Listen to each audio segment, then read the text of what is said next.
Hello to the internet. I am sitting in company of an ever-expanding group of Demonolators because we don't have a common name, so that's just gonna be good enough. And an evil ducky here has decided to do a competition whether there's more horrible TikToks on Lucifer or on Lilith. So I'm covering the Lucifer side, and I dragged in the Lilith lady. Hi, I'd wave, but you can't see me, so that's cool. Yeah, the Lilith lady to do the Lilith side, and then we have the evil ducky himself. That's me. I created this list with pure hatred in my heart for Murda and the Lilith lady, and I hope y'all enjoy. And we are also joined by someone that currently goes by the name of Kay. Hello, yep, that me. Or the artist formerly known as K. Can we do that? The artist formerly, but also currently known as K. Because, Okay. I mean, I was known as K then, but I'm still known as K now. More unwieldy, the better. I like it. And there's also an eye just observing, which is very fitting. Yes. Oh, Ducky, you're the one. You make cringe time so much fun. And I don't really want to click. Do I have to? You gotta do it. You gotta so the do first it. one we have is Lucifer anime. Yeah. I don't know where this came from, but Oh God, I'm gonna save my ranting for my half of the thing. I will allow you to. oh no, I want everyone to chip in Yeah. because a lot of these they're actually some of them they're cross D. There's some that include Lilith and Lucifer. Oh yeah, lots of that.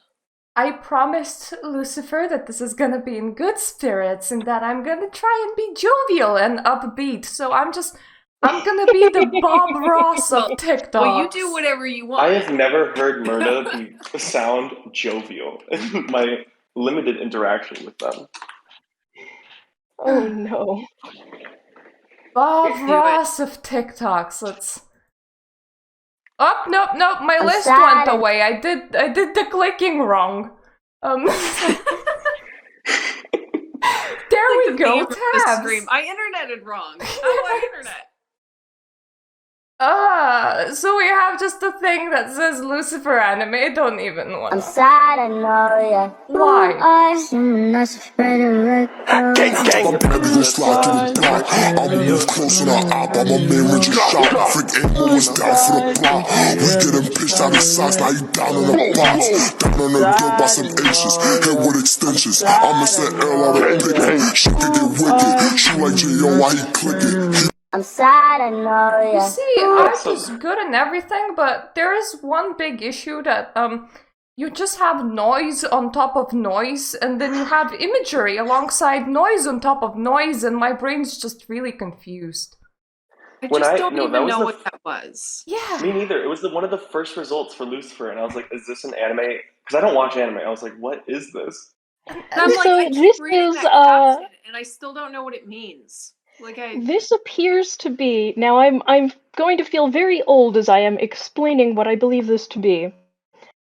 Apparently, the AMV, or anime music video, has now evolved into this new form on TikTok. Essentially, it's there were so many animes. I was like, okay, no more, because it's gonna get old and the bit's gonna die. So an AMV is back in the day, on YouTube or even on sites older than YouTube, in the ancient olden internet, people would take clips from anime and they would cut them to music. Usually it would be to a full song, but obviously on a TikTok you can't do that. So it appears that now this is the TikTokian evolution of the AMV, which I find really fascinating from an anthropological standpoint. Even as an artwork, I do not understand the significance, because as you can see, we have two humanoids on screen, and they're just kind of staring at each other, and I think one of them is launching something somewhere, and one of them's wearing wings. and I do not get it. It's just Well, DB. yeah, that's anime. DBI. We are seeing something that is obviously from a climactic moment in an anime, which, devoid of context, it's kind of fascinating how I'm meaningless trying things to figure become out when what you that strip their caption context means, from man. them. Satan was no playing with Lucifer. What is that a reference to? So obviously one of these is Satan and one of these is Lucifer. Yeah, but what's it about? The one summoning all those summoning circles, presumably about to do a big anime spirit blast, some giant blast of magic in the vein of the Kamehameha, if you will. I was thinking maybe this was like a reference to some weird mythology I hadn't heard of. Maybe it's like No, literally I they're think just it is Oh no, the mythology literally ones come later. Yeah, I think this is just literally anime that got like mixed in with Witchtok accidentally. Oh yeah. That makes Like- Also, how's my audio? Because I was having issues earlier. I mean, I can hear you. It's Okay. sounding fine. I'm occasionally getting noise coming through from the eye. So I don't know if it would be possible, the eye, if you wouldn't mind turning your push to talk on or something. But otherwise, audio seems to be good. Good. I think we gave this more art critique than this video would have ever received otherwise. Ever expected. Yeah, well, I am interested because I was poking around on TikTok earlier, which is incredibly dangerous, and I saw clips from an anime where a lady who was apparently Leviathan and an old man who was apparently Belial. By the way, I pronounce Belial weirdly for a Westerner because I was first introduced to him through Japanese media because I am an absolute weeb. I would pronounce it as Belial, but I don't think that that's correct either. So. Well, it is. His actual name is pronounced. The Hebrew pronunciation is Belial. But nobody says it like that. In Japan, they say Belial, or they say Beliaru, which is basically Belial. In the West, people say Belial or Belial. So yeah, just a note. That was just a pronunciation note for anyone who was going to be going into the comments and saying she says Belial wrong. Anyways, but yes. So lady who appears to be Leviathan, old man who appears to be Belial, and someone named Lord Sullivan, and they are comparing their grandchildren who are going to a demon academy. I don't know if this is from the anime about the demon academy, but I am intrigued. There's so many animes that involve goetic demons. Yeah. I mean, the demon academy, I'm sure, is must be at least slightly more respectful than the seven deadly sins, not the popular seven deadly sins, the smutty seven deadly sins, where they're all incredibly buxom women. Of course there are. Yes. Anywho, we can probably move on from this one. Moving swiftly on. I just love the fact that it's like we're taking an excursion into TikTok and we're analyzing it with so much more brain old fogies going into just deep analysis. Just take a look at it, guys, and on the left we can see this artwork, and I am not too sure how to interpret it. Would we want to do them interchangeably so that now we could do one Lilith? Oh, perhaps. Oh, sure. Let's do it. Okay, I clicked it. Unmute. With Lilith. And when God destroyed... So what they're not going to tell you, though, is that Lucifer was in love with Lilith. And when God destroyed Lilith, Lucifer was really upset. I'm pretty sure that's what led to all of this. But when God decided to create Eve, he made her in the exact likeness of Lilith. And Lucifer was in love with her. So we all know the part where Eve takes the apple. But what they're not going to tell you is that eating fruit in the Bible is actually a reference to having sex. So Eve didn't really eat an apple. She had sex with Lucifer in the garden, and she got pregnant. But she also went to Adam, was with him, and got pregnant. No. I believe that Eve had 2 embryos, one implanted with Lucifer's sperm, one implanted with Adam's sperm. It makes sense as to why God loved Abel and not Cain, because Cain wasn't supposed to be. Okay. What? Now, fucking first of all. What? Okay. No. I would just like to send a PSA specifically to Christians or people who are only familiar with this mythology vis-a-vis Christianity. Lucifer was accidentally shoehorned into Christianity by a shitty translation in the medieval era. Nothing to do. Wasn't it used to be phosphorus? That was one of the other. I think that was one of the other Roman names. But nothing to do with literally any of this. refers to Morning Star. It's a reference to King Nizam Benajar. I can't remember how to say his name. That guy, and it drives me out of my mind. Every time I see it, I'm just like, no, that's not how that works. I cultivated this one just for you. I wanted to start off with some lore. You did. Wow. That's not how it works. I just love Lucifer is not a synonym for Samuel, and what's more, if we're talking about the Old Testament, Samuel is under the command of God. He is not a antagonist of anything. He's doing his fucking desk job. I just love the fact that we failed biology. You totally have sex with an angel and have a baby that. And 2 embryos. Two embryos. Funny. That it is theoretically possible for a human woman or human vagina haver, being inclusive here, or uterus haver, rather, to have 2 embryos that can be impregnated by 2 different sources of humans. Yeah. Can we find a better term for that? Theoretically. We're talking about, like, cows.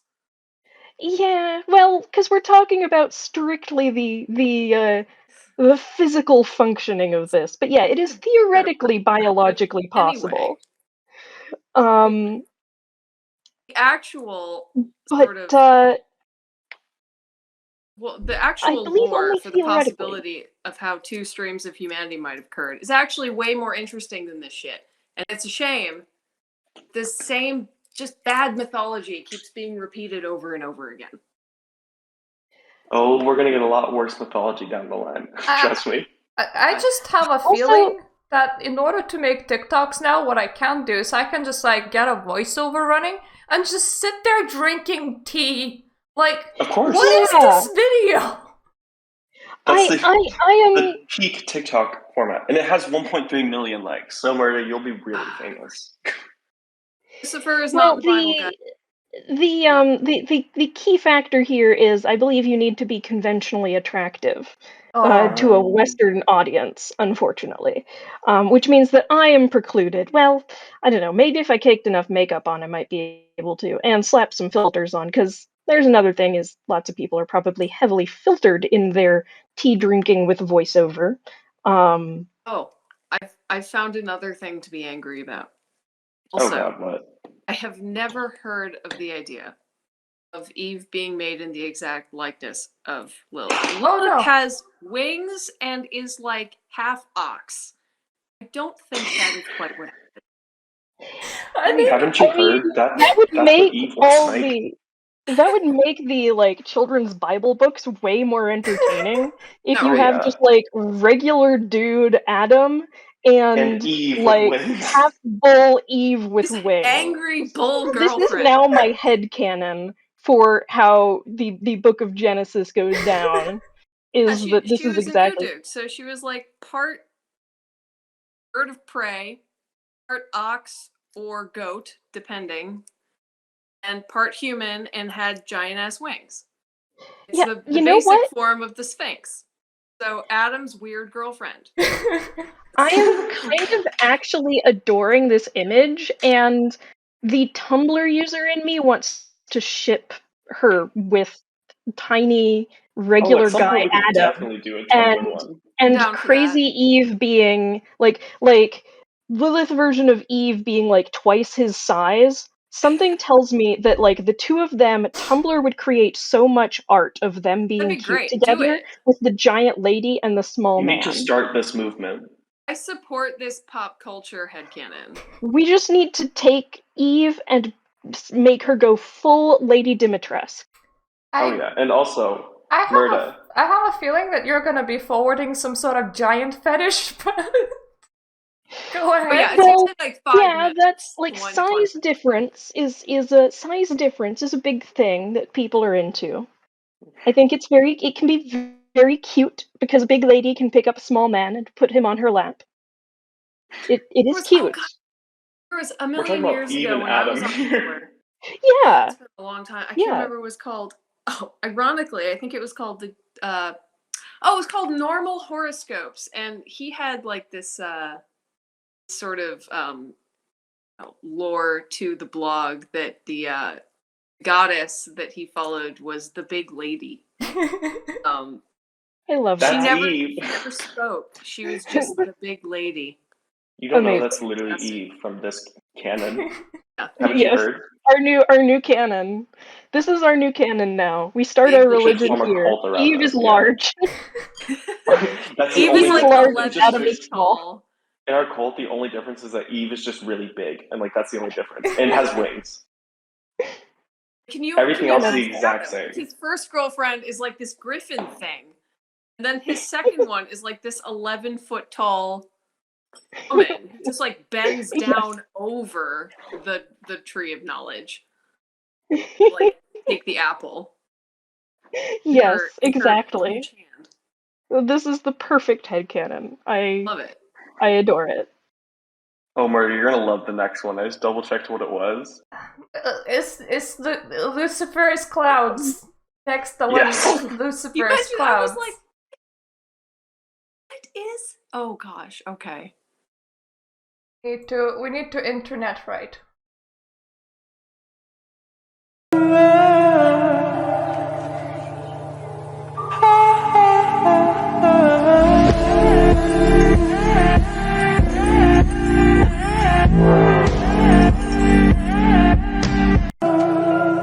That's the whole video. I mean, that was the moon and clouds. I stared at this so close to my screen and saw nothing.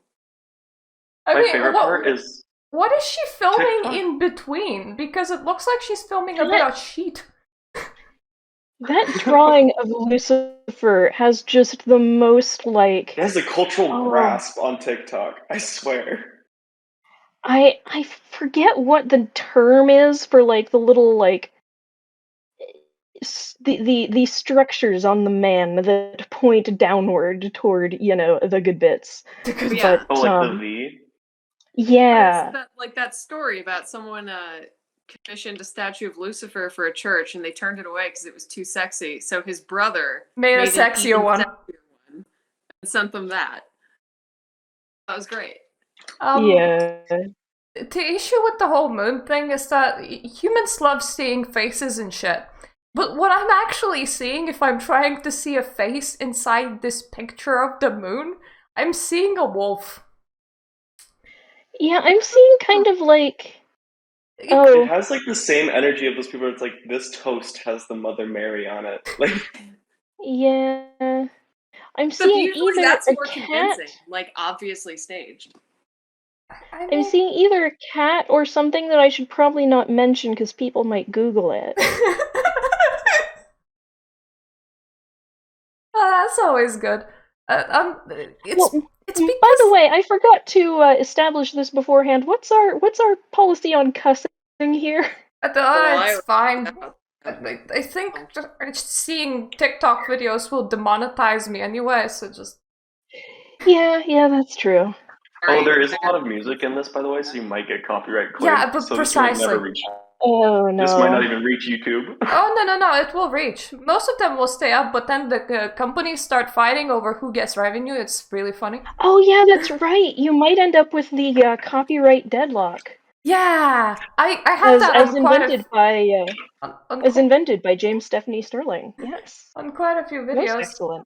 It's funny because the last video that I've done was finishing playing Heavy Rain, and I got a copyright on the sound from the news report, and it's just copyrighted as news, and I was like, fine. The news took you down. Fine. They said no. Just have it, whatever. But the thing is, with the whole moon thing, I want to elongate the bottom part, and it's just turning into a snout, which every animal on Earth but humanoid faced, so, you know. Have snouts. It could be any animal. Precisely. Any animal but humanoid. Yes. Humans don't count. So I far, think we're both of animals. your murder have just been a big, I don't understand exactly what was in this person's mind when they created this. I think it came from a Christian account. I think they looked at sexy boy pics, and the angle is about the same. This is why it's throwing them, because if I run the video again, you see how the angle is downwards and he's like covering his nose. So this person goes, this person goes, oh, the angle on the moon is downwards, and therefore, well, my mind just goes, yeah, and then you elongate the snout and it's an animal. Such a reach. It is. So what? Most of these videos will be reaches, especially the Christian ones. They're all very much reaches. Is there something? They want to see it because they're scared of it. Is there something significant about that date that they're trying to get across? What was the date that they mentioned again? March 31st, like 2020 or something.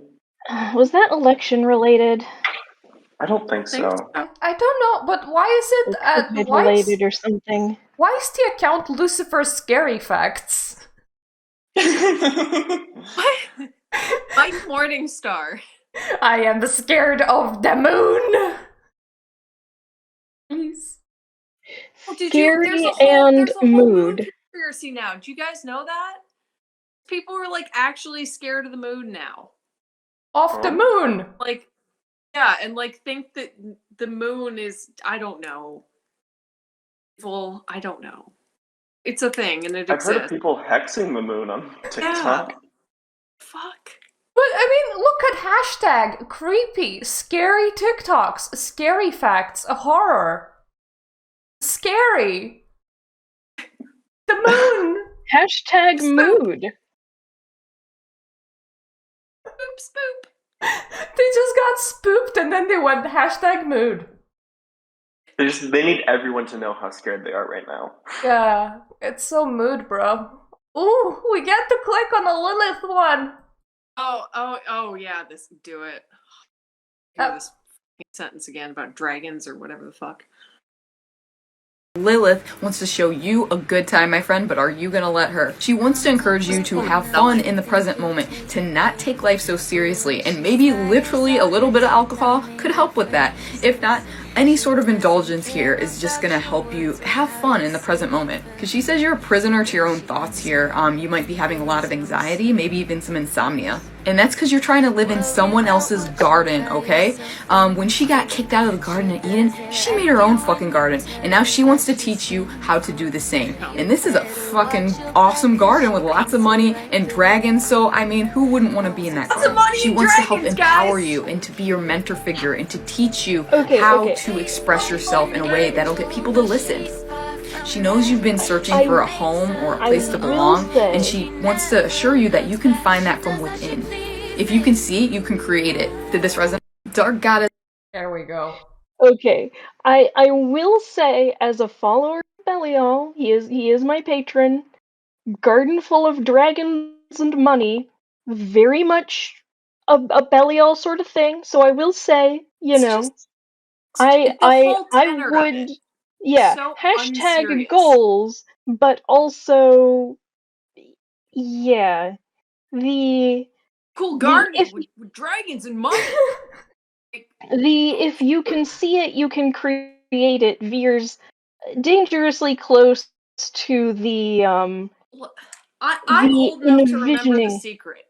This is just like these Yeah. kinds of accounts are like rebranding that thing for TikTok. That's what this is. And that itself emerged from a particularly American cultural movement toward the idea of prosperity as a signal of progress or virtue. It's just Like, it's this so is unserious and so it is superficially uncomfortably nothing about it. close to prosperity gospel for me. It's transparently like I know if I click on this person's account, it's going to lead me to something where I pay them. There's no question about that. Yeah. It's just, it has lots of money and dragons and shit, guys. It's great. I'm actually wondering how the dragons get in there. The dragons get in there because it's cool, or the dragons get in there as a symbol of hoarding? I mean, it has nothing to do with. Well, I mean, I guess there's like, if I'm really reaching, like the only thing I can think about of like associations between Lilith and dragons is like Dragon Rouge or something. But this person doesn't know about Dragon Rouge. Get real. Like no way.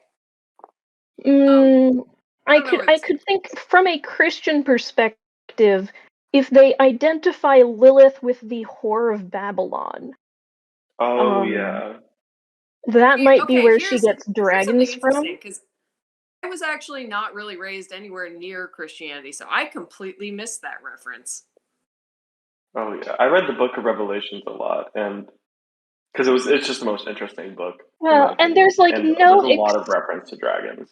Yeah, and there's like no explicit reason to identify Lilith with the whore of Babylon, except that Lilith represents dangerous female empowerment, and so does the whore of Babylon in some interpretations. But it is the sort of thing that I can see potentially being involved as an assumption. But like I don't really know where Lilith is explicitly identified with dragons. I mean, I know some Christians that draw parallels between demons and reptiles. Like, a lot of them will be afraid of lizard people. Yes, the QAnon connection. Yes. Yeah, there's demons and reptilians, and then there's also demons and literal reptiles, where some Christians will, like, the reason that there are snake handling sects of Christianity is due to this association with the snake with the devil. And so if you exercise your faith and show that you are not harmed by the venom of the snake, that is proof of faith and proof of triumph over the devil. Snake handling is just real wacky. If you didn't know, there are actual sects of Christianity. Usually, didn't the guy die? People have died. Yes, I believe I remember, multiple I people. watched this video of the same sect you're talking about. The guy was like, "Snakes will never hurt me because I'm a man of God." Yeah, there are multiple actually. Like it is not just one group of snake handlers. It was a trend that went through like charismatic Christian faiths in rural areas particularly. You know what's funny about that? Like I think it's a thing from the Appalachians largely. I'm currently reading the Encyclopedia of Witchcraft and Demonology, and it's mostly talking about witch trials, and it is talking about how many things got rolled into the term witch, and they're following commandments like, thou dost not suffer a witch to live, and pythoness, which would be a snake handler, was rolled into the term witch. Pretty sure around that time, like, if you were just like a weird old spinster, that was enough. Mm-hmm. Class as a witch. So for Christians to then go, oh yeah, snake handling, totally our thing. Yeah, it is particularly hilarious. I need to click on Lucifer broke up with me. Oh god. Oh my god. Oh, here we go. Yes. Oops. Pause. There we go. Sound's on. We're good to go. She doesn't look very old. I love to talk with you, child. I think there's someone who wants to say hello. Someone who wants to say hello? Who? Hey. Lucifer? Yeah, hey, I think you already know what's coming. You're leaving, aren't you? Hey, and it's not because I want to. It's because I've taught you everything that I need to. And you've grown so much since I started working with you. And, hey, it's not like I'm going away forever. I'll be here if you need me. Thank you, really, for everything you've done for me. Anytime. See you around, kid. What even is this video? It's like a weird subsection of TikTok where they make POVs about the entities they work with. And I don't want to make fun of any practitioners, but it's strange to look at from an outside perspective. I mean, as a polytheist, people do move from entity to entity. They don't necessarily need to settle on one. But to make a video like this, it feels like... Well, first of all, the phrase broke up with me is entirely wrong, but secondly, it just... it's very clickbait. It feels like you're disrespecting your own faith. Yeah. It is a very weird, there's almost an element of, yeah, it's almost exploitative. It seems almost infantilization. No, it's boiling things down to a point that just... And like, when I was poking around looking at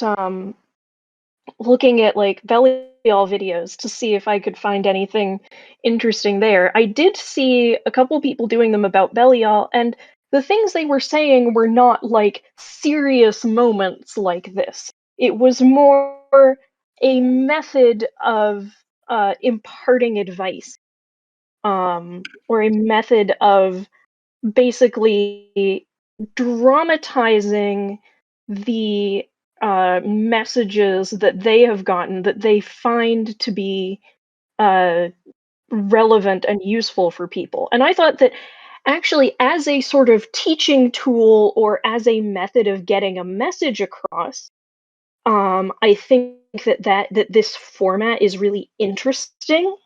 But if you're just depicting a moment in your own personal journey, it seems a little... There's something that strikes me it as very off to me, and I am not... I think it's the, Lucifer like broke up with me. Some of the questions that we see on the sub that are, why doesn't my experience follow this very TikTokized sitcom-y sort of track? Yeah. Why are my experiences messier? The way, frankly, that it's always been, I think, for most people. Mm-hmm. And I've worked with entities the same way that airbrushing is dangerous, Mm-hmm. Yeah. And I've had entities leave before, and no hate to this person, but usually it doesn't follow such a dramatized format, which I just want to get across for anyone that's new. Normally it's when you move on, they move on, or alternatively. It's never dramatic. I think the other thing that's striking me as strange is, any other entity, I would not find this statement to be quite so strange, but for Lucifer specifically to be done with teaching someone things. The way that Lucifer appears to me is literally, he gives me the exact same energy as a college professor who is not he's not super social, but he is incredibly passionate about teaching, learning, analyzing. I want to hear what Murda has to think. This is her wheelhouse. Yeah, that is true. I mean, he is my patron, and if you want my personal opinion on how Lucifer comes off to me, to me, he comes off like a Greek philosopher. Like not even joking, not necessarily physically, because I only had like glimpses of that, and that's also another thing that people over dramatize, like going, I wanna see a full demon. It's like, maybe you're gonna get a glimpse in the Black Mirror, maybe you're gonna get a bit of a dream. It doesn't matter all that much, but it's not the fact that he looks old, it's the fact that his demeanor is that you would expect from a Greek philosopher that, like, came in to teach an auditorium a lesson. Yeah, and I just can't imagine a philosopher being done philosophizing, or a professor being done providing guidance. Like any other entity, I would be like, yeah, no, that's perfectly reasonable. Presenting it as I have nothing left to teach you is just so bizarre for Lucifer. I can see him saying, I have nothing left to teach you now. I can see him saying, we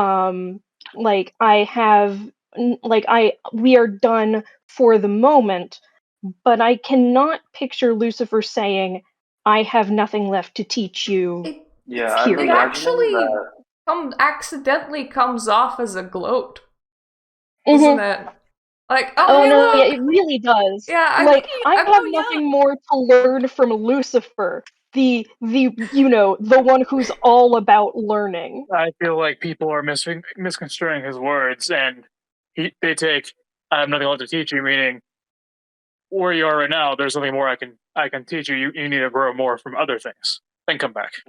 Yeah, and one thing about TikTok culture I want to clarify is that this could very well be like a joke. So I was that about case, to say the same thing. Like, we don't know the level of seriousness here. This is TikTok. It's for views.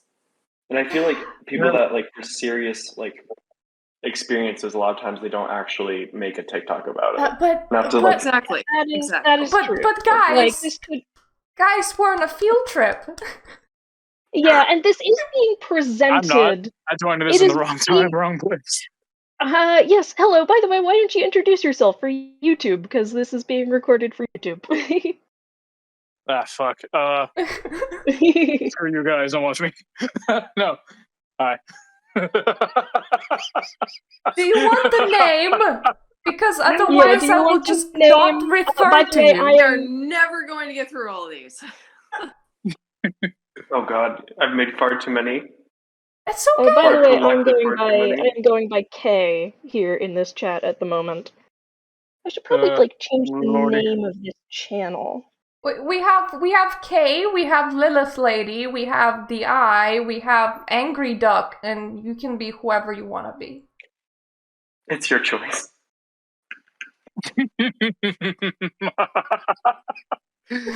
Kaz is fine as always. I've renamed the channel now to make it clear that we're recording, because I realized I had not done that. Oh. See, I just saw everyone and joined in, and I was like, hey, I bet you everyone's talking about something interesting. I didn't realize it was like, oh, we're definitely talking about something Witchtok videos, recording on YouTube kind of thing. I mean, isn't this interesting? So the terrible duck has curated for us the collection of the worst. I don't type all the time, but I lurk. I see it all. I see it all. I'm pretty sure I already know what I'm going to say about this. I haven't even seen it yet. Before we move on to the next one, I'm gonna say that broke up implies a relationship, and if you manage to get yourself god coupled, I'm pretty sure it's not going away, lady. Wait, scroll up to the caption real quick. Yeah. It's one of the things that makes me think this is a kind of made for TikTok thing more than anything else. I see it more like if you broke up with an entity, then you clearly done did the fucked up. And they're like, you know what? I'm gonna leave. Whatever, I'm always here. Tell me when you grow. When you mature. One more thing I want to clarify is that this was not made to hate on any practitioners, nor should we send them any hate. It's more of like a... do not contact hate mail, although I may rant about bad... Let's talk about Lilith. I rant about bad scholarship. I reserve that right. Okay. Your turn to rant about... But the ranting is no excuse for something else. Let's see this. Lilith. The first thing that I want to get out the way is that Lilith was not Adam's wife. It is not found in Genesis. The one that God took from Adam's rib is Eve, not Lilith. And when Genesis 1 says that God created mankind, man and woman, that's a general overview. But now since we have that out the way, let's talk about Lilith. And where is Lilith at in the Bible? Right here, you'll see the desert creatures will meet with the hyenas, and the one wild goat will call to another. There, the night creature will settle and find her place and repose. When you go look at the Hebrew term that's used for night creature, you'll see that it's Lilith, and it means a female night demon. Lilith is a succubus. There are many spirits that operate under this name, but there is one particular one. The spirit will come to you in your sleep, try to attack you, and have intercourse with you. If it's happened to you, close doors and rebuke it in Jesus' name. I'm in the process of developing a class on spiritual warfare. If you're interested, check out my Instagram in a few days for more information. Follow for more. Let's... Like, spiritual the warfare. Is fine. Like, it's a debate with no, like, definitive end. I'm on the other side of the argument personally, but, like, that's fine. And I guess, like, the thing that comes across the most to me, and I think I was talking about this earlier on the sub today, was just, like on a certain level, it isn't even necessarily incorrect to say that Lilith works against the goals of Christianity. I mean, that's technically true. But the idea that, like, demons go around randomly attacking people, just like cartoon villains. You know? You have to make sure you close and lock your door. Yeah, my favorite bit is that apparently in order to get rid of the succubus, you must close your doors. Yeah. I all you do have to do. see It's that easy. now as a folk banishing practice, and keep in mind that I have like I take a lot of inspiration from like the general concepts of chaos magic practices in what I do. So as a folk magic practice, the idea of closing doors in order to cleanse and or banish delights me. I might start doing that using the action of closing the door coupled with the intent as a chaos magic style like novel banishing method. I think that's actually really cute. My favorite one that I've ever found. Oh, sorry. Oh yeah. Go ahead. Continue. Sorry. No, you can go. Okay, but the so like that is cool. The best part of this is how like he says some useful, correct, and cool things, and then follows it up with "I'm gonna teach a class on spiritual warfare." It's like, oh my gosh, dude, you were so close. He's our brave general leading us into war. Onward, Christian soul. I mean, I guess this is why I'm not on it. Like, TikTok has really, like, distilled and perfected influencer culture to the point where it's kind of a big ad, is the way that it feels to me.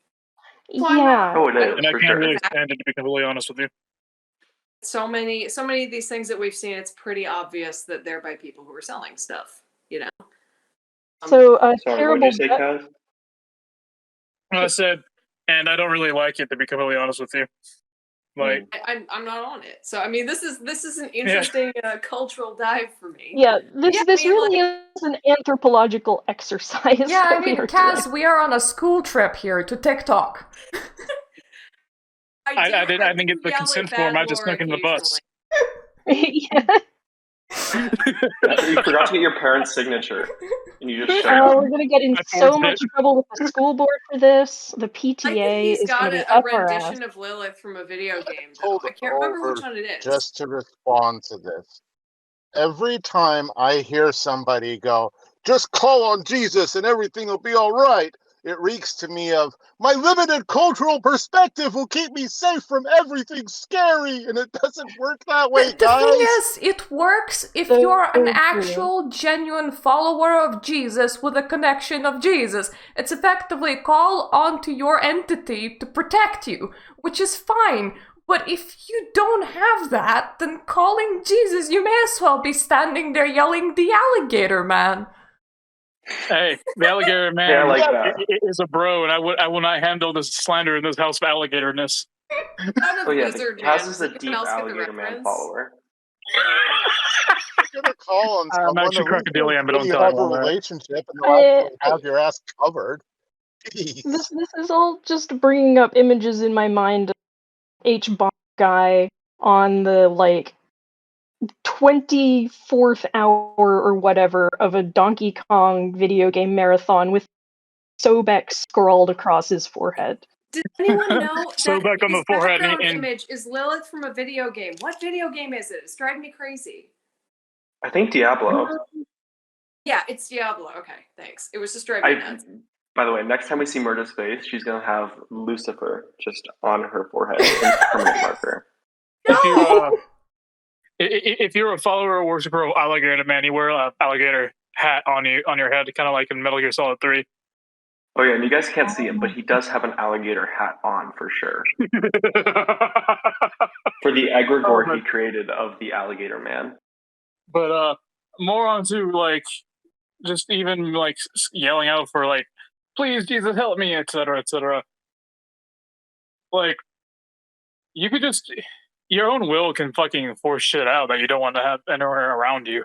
Yeah, really. but that requires the person to be able to trust in themselves. If they can't trust in themselves, then trusting in the entity is like a second best thing. But you actually have to find the one that aligns with you, the one that you're actually following or interacting with in some way, not just yelling some random words into the air. That's something I've noticed a lot. Like, people become like, I get really angry and say, like, hey, if you're a jackass, fuck off. And that seems to work. A lot of if people you're cool, just you can assume stay. that you can just like call on Jesus, even if you like have never been to church a day in your life, never done anything, never prayed. You can just call on already Jesus. Looks good. This looks like Twilight. I mean, this is a guy cosplaying Lucifer in a romantic setting. I'm done. This is not gonna go well. I don't want to watch it. Please. Let's do it. My poor unvirgin eyes. Then close them. God. No, it's just I can feel the inside of myself just slowly. Welcome to hell. Sunking into itself like a singularity. Just, can you wait for it to be done? Full time. You get to spend more time with me. What's your name, please? It's a very beautiful name. So, how many videos did you curate exactly, Mallard? 270,000 people. Stop. I'm only going to give you 20 years for that. No, yeah. Your roommate, oh, would you look at that? It's me. I didn't even know that was possible, but I guess it is now. Your uniform is in the bathroom. I can like help you try and put it on if you want. Okay. And your meeting with Satan is at 6. Here is my number if you ever need anything, like any help. But other than that, enjoy your stay. Alright, bye. I like how humanized it is.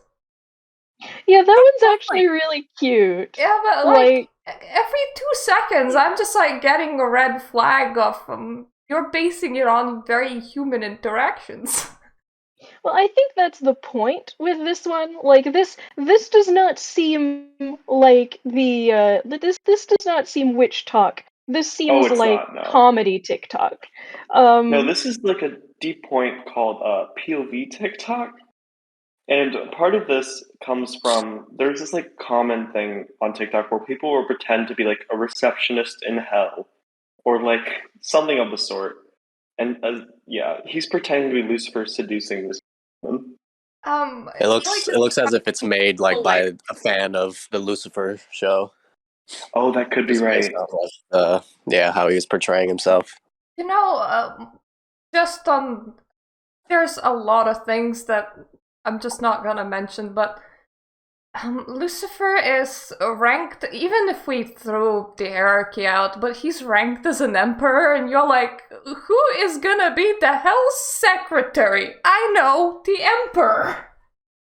Yeah, from an occult perspective, I don't think there's literally anything about Lucifer being the one who greets people at the gates. The desk guy. The desk guy. Yeah. Who is? Because I know, like, for heaven, it's supposedly Saint Peter. Like, that's the trope, is that Saint Peter is the one what does admissions in heaven. But he's also the one who like decides if you're going to hell. So St. Peter is kind of the front desk guy for hell too. No, this is just Lucifer's night job.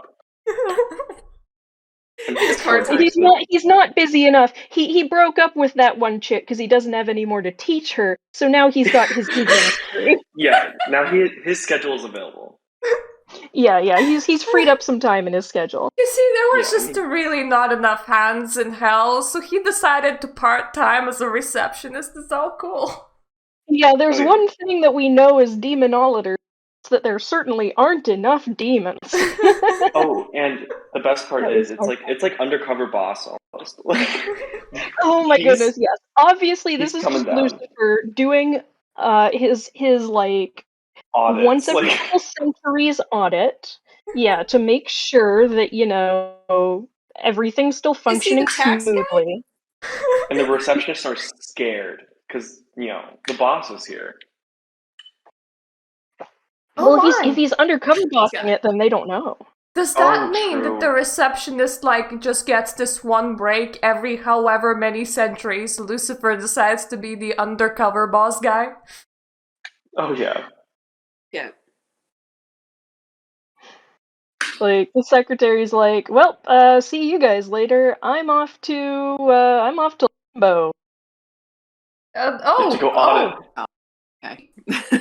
You get a Lilith cosplay. Oh. Ooh. Deep throat with her lips on my whistle. Come give me a tune. Deep throat when you block my flute. Deep throat with her lips on my whistle. Yeah, I don't know. Come give me a tune.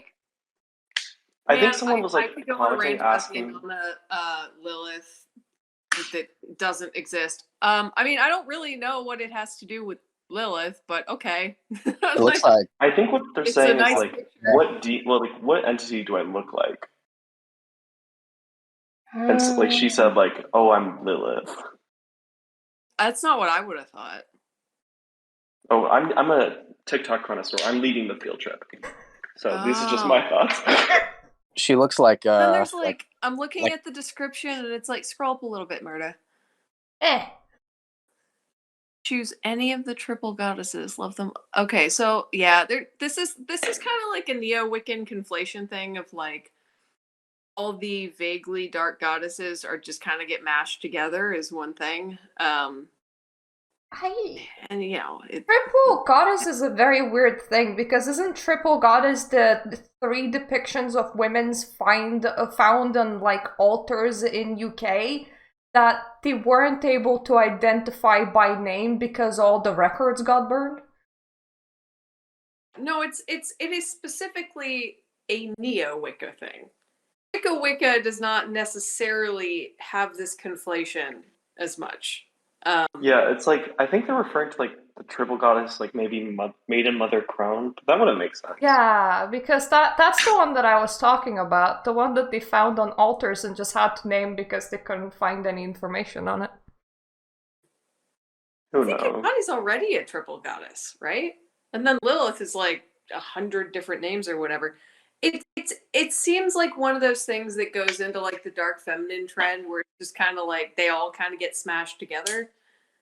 And somebody who spends a lot of time deep diving the lore, it annoys me. But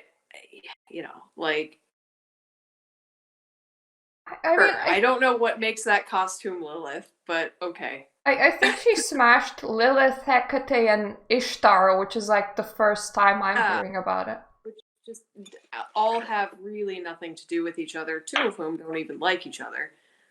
But, it's certainly not the most egregious thing that I ever see when doing a search for Lilith on a given place.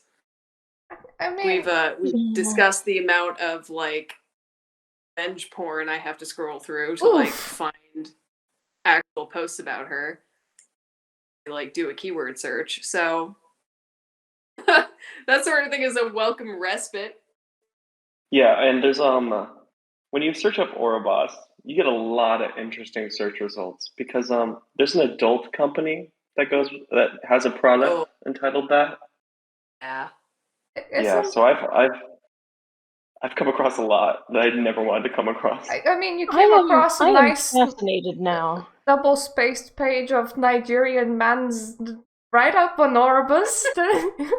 Oh yeah, that was probably on page like 54 of Google searches. And it was on like some like website called PDF Coffee, and it was this guy. It was his evocation notes that he decided to publish. But the only interesting thing about it was that he decided to do it in triple space, all caps, and like they weren't even like full sentences. They were like, you know, like how poems are written, where it's like a couple words, comma, that. It was like that. And it was like a very interesting. Yeah, in free verse. Also, I have never been to the 54th page of a Google search on anything, I think. Oh, I have. I've reached the end of Google when I look up Prince Orm. You are a budding anthropology nerd. I like it. Oh, I wanted to study anthropology for a while. I'm still considering it. Well, the next... There will be a website dedicated to them. Oh, yeah. Yeah, actually, I mean, Lilith Lady here runs a website dedicated to Lilith, which you're gonna find in the description down below. You could make one on Orbus. Oh, I should. But there's been nothing on them. It would just be that and like the Goetia, Ducant, and then the evocation note / poem. And that's it. That's all I can find. Well, I mean, yeah, that's why you start acquiring personal experience and then slap a bunch of that up there. True. At some point, do primary research. Oh yeah, just dive deep in. Mm-hmm. Become your own primary source. Boom. Why don't anthropologists just do that? So much easier. Be the guy who kids will message 30 years from now asking on information on Orbus. Exactly. I'm the only option. Anthropologists actually do exactly that. Like, I have legit seen a guy who wrote a paper on the, like, sleeping practices of nomadic hunters who sleep in the nude in the rainforest, and the position they use to prevent bugs from crawling upon their bodies and nibbling at their sensitive bits. And he illustrated his paper using his own body. So there is just this old white academic lying naked on the ground in particular. Oh, he's actually in the nude. Oh, he is actually nude, yes. And what's this peer-reviewed? That's fantastic. So the paper is like describing the practices of this people who live in, I believe it is rainforests. It might be jungles. I am not enough of a scholar to know the difference. But I believe they are rainforest dwellers, and they are nomadic hunter-gatherers who normally sleep in the nude. And one of the questions the paper was answering was, how the heck do these people sleep in the nude in the rainforest without getting their bits nibbled? And so he took photographs of himself demonstrating how this happens in order to answer this question of anthropology. It is utterly fascinating. Just like spaced out in my bliss. Shit like He's that. He's just that excited about his research that like this was the only option. He put that into his research, and I honestly respect that. I mean, that's like I impressive. Can you imagine getting a lecture from this guy, and then you state that question, and he just takes out the projector going, well, you're about to see my naked ass. I protected my balls. It's just like, I mean, no, imagine if he rolls up this giant TV. I imagine that it happens more frequently for students of anthropology than for students of discipline. Fantastic. I have the next video that's just titled, I don't even know, good luck murder, so thank you.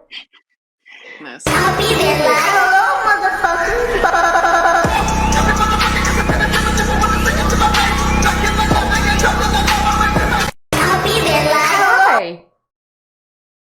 I mean, it's interesting editing. Like, it's very good editing. Yeah, it's interesting.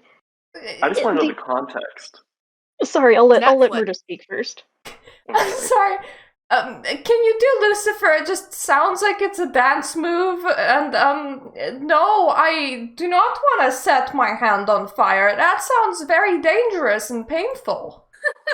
That's Murda's next video, is like her covering her hand in hand sanitizer, setting it on fire. I mean, I have a candle here. It would really hurt. Here's what I think is interesting. The tag show me this has to do with the Lucifer TV show that I am aware exists and I've probably seen. But the fact that it's so difficult to tell the difference between stuff made by practitioners and stuff that is something else on TikTok, you know? Yeah. I actually heard reveal it. that character-wise, they didn't get the character all that badly down. It's just I'm never gonna watch anything on my Patreon because that would be kind of just really weird. Imagine if you just imagine you're a Christian and you're one of the idolatry types that actually pray to Jesus and not your God like you were instructed to do. And then you just see this TV show which just has 6 seasons of Jesus getting it on, which is be really weird. See, as a demonolator and Christian, I have actually become comfortable with that aspect of the existence of the incarnated Jesus. But that's an entirely different thread. As a follower, as someone whose patron is Belial, I absolutely do engage with media depicting Belial in that way because of the kind of entity he is. It is incredibly entertaining to him, whereas Lucifer is not quite the same as Belial. Belial is very his depiction in Grand Blue Fantasy and Grand Blue Versus, endlessly entertaining. Also very good. I really need to pick up that game. I haven't asked sorry, I keep interrupting. That's okay. But yeah, no, I was just going to say, yeah, so I personally do engage with media but that is only because of the very specific aspects of Belial. I can imagine that it would be really, really weird to see Lucifer in the same sorts of situations that it would be entirely normal to see Belial in. You see, the thing is, Lucifer really likes human creativity, so he wouldn't necessarily mind, and people do get it on with demons. It's just, it's the fact that it's super commercialized, and it takes almost a religious aspect, and it turns it into a character, and this character's whole goal is to, get together with Eve. It's just not a thing that I want to engage with. Yeah. I mean, honestly, one of my favorite depictions of Lilith ever is in Evangelion. So, I mean, I'm all right with media portrayals. Well, it depends on the media portrayal. Obviously, I'll have an opinion about it, but I don't dislike the idea in and of itself. I think my bigger... my issue is that on a place like TikTok, it is so hard to tell the difference between posts coming from practitioners and posts that are coming from fan groups. And I think, again, if we think about, the kind of questions that we tend to get on the Demonolatry sub, a lot of people who just don't know what the difference is supposed to be between these sort of Hollywoodized TikTok videos and what it's like to actually have a spiritual practice with the demon. I had a guy who legitimately it wasn't a troll, he actually did want to have a practice, and he prepared this whole elaborate ritual, even though you really, really don't need to, but I just let him go with it. But he sent me a really awkward question of, so do I have to do the ritual every time? Can't I just get Lucifer on the phone? And it just shows the level of disconnect that people have between the spiritual and demons in the Hollywood culture. Or, I mean, honestly, just really any practice at all in the occult or pagan world, period. I see the same sort of disconnect across all of those areas. And I think people don't know, like, people know that they want something spiritual, but they don't know exactly what that's supposed to look like. Or in some cases, unfortunately, with the way that the world is the last couple of years, sometimes just people who are really lonely, you know, that's also something I've seen. And like, so, I mean, I guess my biggest concern specifically with the way it's portrayed on social media, like TikTok, is that it blurs so much of the line between fantasy and spirituality in the same way that Facetune has blurred for so many young people what a human body is supposed to look like. You know? I mean, I can talk from firsthand because, like, I'm fairly new to all this. Like, Mhm. when I first started, it was like I thought I was doing something wrong because I would see all these people be like, I astral projected, and yeah, no, Lucifer really likes strawberry acai lemonade from Starbucks, and I was like, what? Yeah. You know, sometimes they're real trolls because I remember trying automatic writing with Lucifer when I just started, and apple vinegar became a thing that got written down. I was just like, what? I mean, it's supposed to be healthy for you, you know. Yeah, he really good probiotics. He wants you to be healthy. He's just suggesting you like care for your gut health. He's like, Yeah, exactly. And that seems like something more something that you'd get from Morbus, though, or Vereen. Being like, apple cider vinegar. Try it. I'm begging. Yes. Marbus like, oh my god, your gut health. I'm so worried. Why do you do these things to yourself and then come to me to fix them? Please fix your diet. He's like, you're sad, but your microbiome is off. What do you think? I'm just like picturing a demon in a lab coat in one of those like functional medicine facilities. And like goggles. Yeah. Yeah. You're not feeding yourself right. What are you doing? I would love to hear if anyone like watching this video has made it this far, and we're only like halfway done, if even. I mean, I have a couple of regulars that will actually watch my full videos for some bizarre reason. Oh, you know Marta, what are you you do? live streaming or recording? Recording. Okay. I was just wondering. Yeah, you know what?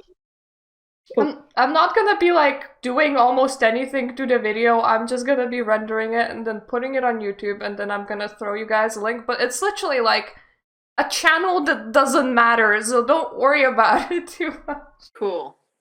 See, I really what liked you your latest do, video. what demonology one. See, what you do is you chop this up into a bunch of smaller videos, and then release those like once every day, Oh, and that honey, gets you bumped way up the algorithm. Honey, I can't be arsed. Yeah, very fair. Very fair. You're gonna now that is hear a phrase about. that sounds way better in your accent. Oh, thank you. You're gonna now hear about how apparently Lilith doesn't like specific candles. Oh, that one. Okay, yeah, let's do it. Mother Lilith, I dressed this candle for you and I really hope you like it. That's sweet, but why won't it stay lit? You don't like it, do you? No, that one can go in the trash where it belongs. Is this one better? Yes.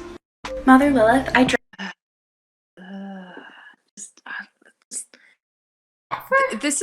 This is sort of like a subset of a particular sort of new agey Lilith world that has come up lately that's just really consumerist.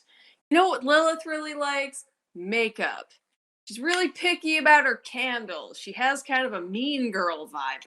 Dude, she's like the entity of desolation and destruction. What? You know, I don't. I would also like to point out the wick on that candle is like 5 times too long. The reason your candle won't stay lit is you need to trim the wick. sometimes problems have mundane origins. Sometimes you need to look as above, so below, and as below, so above, but sometimes you just need to look at the below. We live in an age where we have at least two entire generations and a third one growing up with the internet entirely.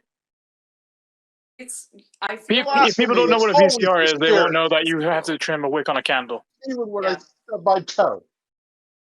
Did you just ask if anyone want to see your toe? What? I'm just being a smart ass. no. It's always the spirits. It's never my fault or anything mundane. It reminds me that one meme where it's like a kid on a bike and he sticks a stick on the spoke and it knocks over and he's like, and he blames like anything else but himself. Ah, yes. And I would like you to know that as the youngest person here, I have never used a VCR or a DVR. That is What? so They don't exist anymore. I mean, of course you wouldn't have, right? Oh my god, I'm gonna die of old age. Like, obviously you wouldn't have, but to know that there are adults who've never used a VCR makes me feel so freaking old. Why are you feeling old? Maybe they just lived in a log cabin for the last 20 years. It's cool. Do you feel that? Okay, Do you feel that? Murder's never used That's one. entropy seeping into your bones. Evil Duck, That is Evil your Duck, I have to mortality ask coming. you. It's so weird. It's just surreal, you know? I Like, have to ask you, do you know what the save icon is? It's, Like on a it's Word the doc? discs that used to like come into the what computer. it represents. Do you know what the save icon, like what that little symbol represents? Isn't it a floppy disk? Yes! Yes! Ah, you got it! Okay, you have studied your history. The anthropologist youngin. Indeed. I find that very encouraging that you've studied your history. In elementary school, I used to bring in my essays on a floppy disk, and back in those days, I was far more technologically advanced than any of my peers because my dad was in IT. So, like, they didn't even have floppy disks. They had to, like, The print it thought out. of someone using a floppy disk is so foreign to me. Do you know? And multiple floppy disks too. Like when you got a video game, it would come on multiple. Yeah. Because the floppy disks weren't big enough for a whole video They game. would actually also come on multiple CDs when they went into Yeah, CDs. yeah. Yes. I had Final Fantasy XI on like 3 gazillion. I had The Sims 2. It had 4 installation discs. Yes. Man, Jesus. this is crazy. The thing is, remember Windows 98 and it would have like a moving wallpaper when the screen switched off so that the screen wouldn't like burn in? Oh yeah, because you used to have the risk, and then you had all these people who were like really mad at their roommates because like the roommate would watch porn on their TV and then leave the TV paused and burn it into the screen and ruin the TV. But like those moving wallpapers was actually entertainment when I was a child. I would go to my grandfather's house that would have a computer there, and he would let the computer to go to sleep so that I can sit there and watch the moving wallpaper. They were so mesmerizing. The pipes that kept growing. Oh, and the labyrinth. Yes, that was my favorite. The labyrinth. And like there and then you had the bouncing DVD logo that would bounce around. I've seen the that like screen. 3 times before I outgrew like using DVDs. Yeah. I remember like so my dad was in IT, but my mother was like almost completely computer illiterate. And an ongoing issue in my house was that my mother would she'd be using the computer and then she'd be done and she'd just hit the power button and turn it off. Oh. Back then, you could destroy a hard drive doing that. You had to have it properly shut down or the damn thing would self-destruct. So we went through like a whole bunch of my mother's computers because she kept destroying them by what is now considered normal for people using computers today. My dad still cannot close a program when he is done with it. I mean, honestly, I can't he uses well, the problem is that he uses whole memory intensive programs because he's a composer, so he's using programs like these music notation things that take up a whole lot of RAM. And then you go to use his computer and you like open a new tab in his browser and it takes forever to open. And you're like, Dad, what are you doing to this thing? And it turns out that he just has Word and Excel and his music notation program and his accounting program and everything else all open at the same time. Can I just say that I have 225 tabs open on my phone? Oh wow! Oh, What? I don't even want to know how many tabs I got. If we're talking about tabs, I dare you to guess how many digits I have reached. Oh God. 40? I have one tab 40 open. digits? I don't know if that's possible. 40 tabs! Digits worth of tabs. Oh, 40 tabs! No, I'm talking the number of digits worth of tabs. I'm guessing 3.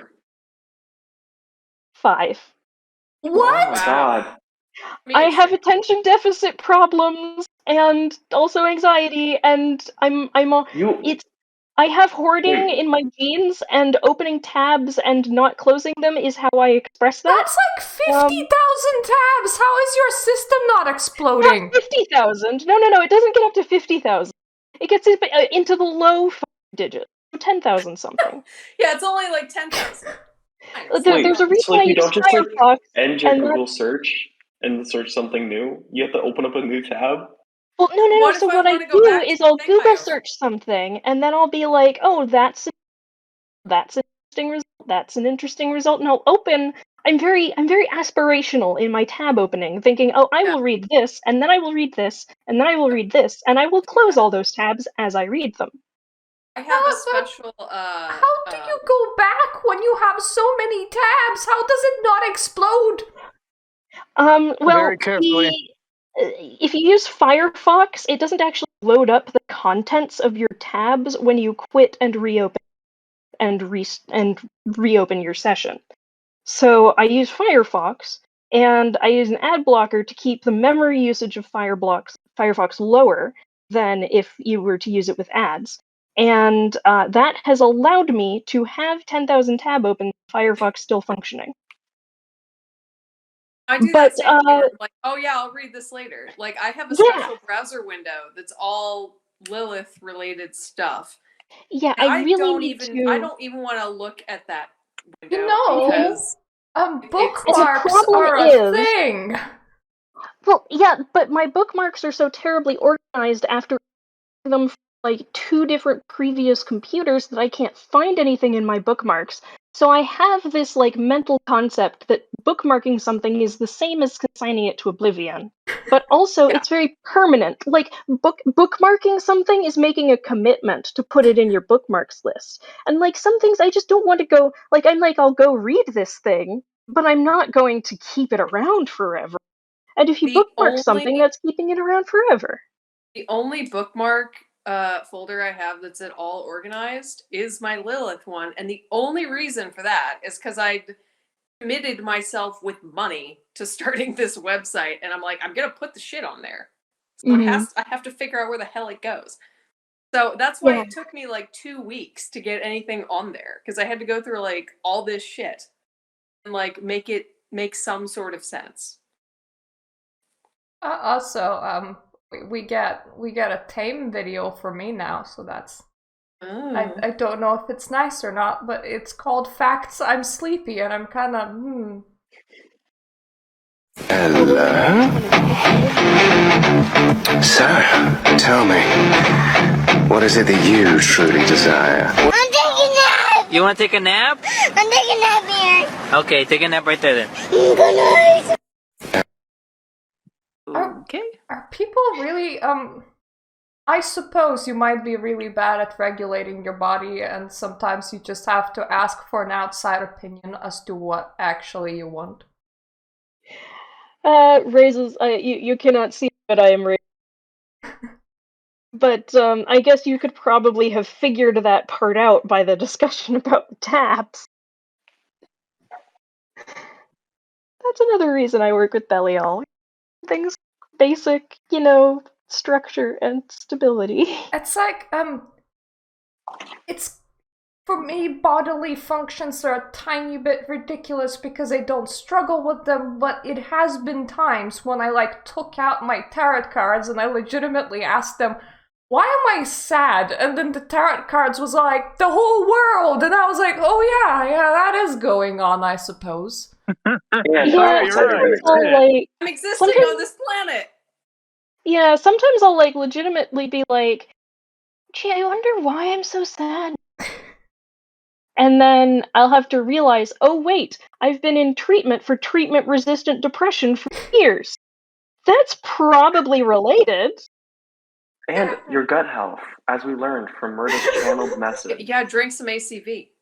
Yeah, that's Literally. true. It's also great for your hair. Because I'm that person on the internet giving you unsolicited medical advice. ACV will cure you. Unsolicited Lucifer medical advice. It will make your hair shiny.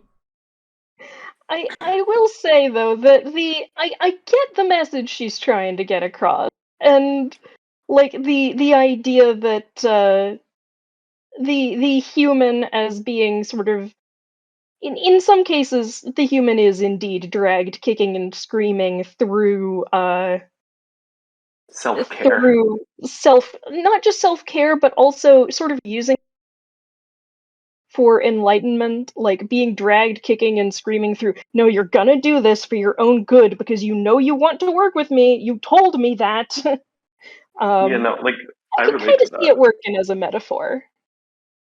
For me, it's like, you're working too much. And I'm like, yes. And he's like, stop. And I'm like, no. It's gone a little different for me, but maybe that's just because I'm so intractably stubborn. It was just always going to be an issue. Yeah. Yeah, it is definitely.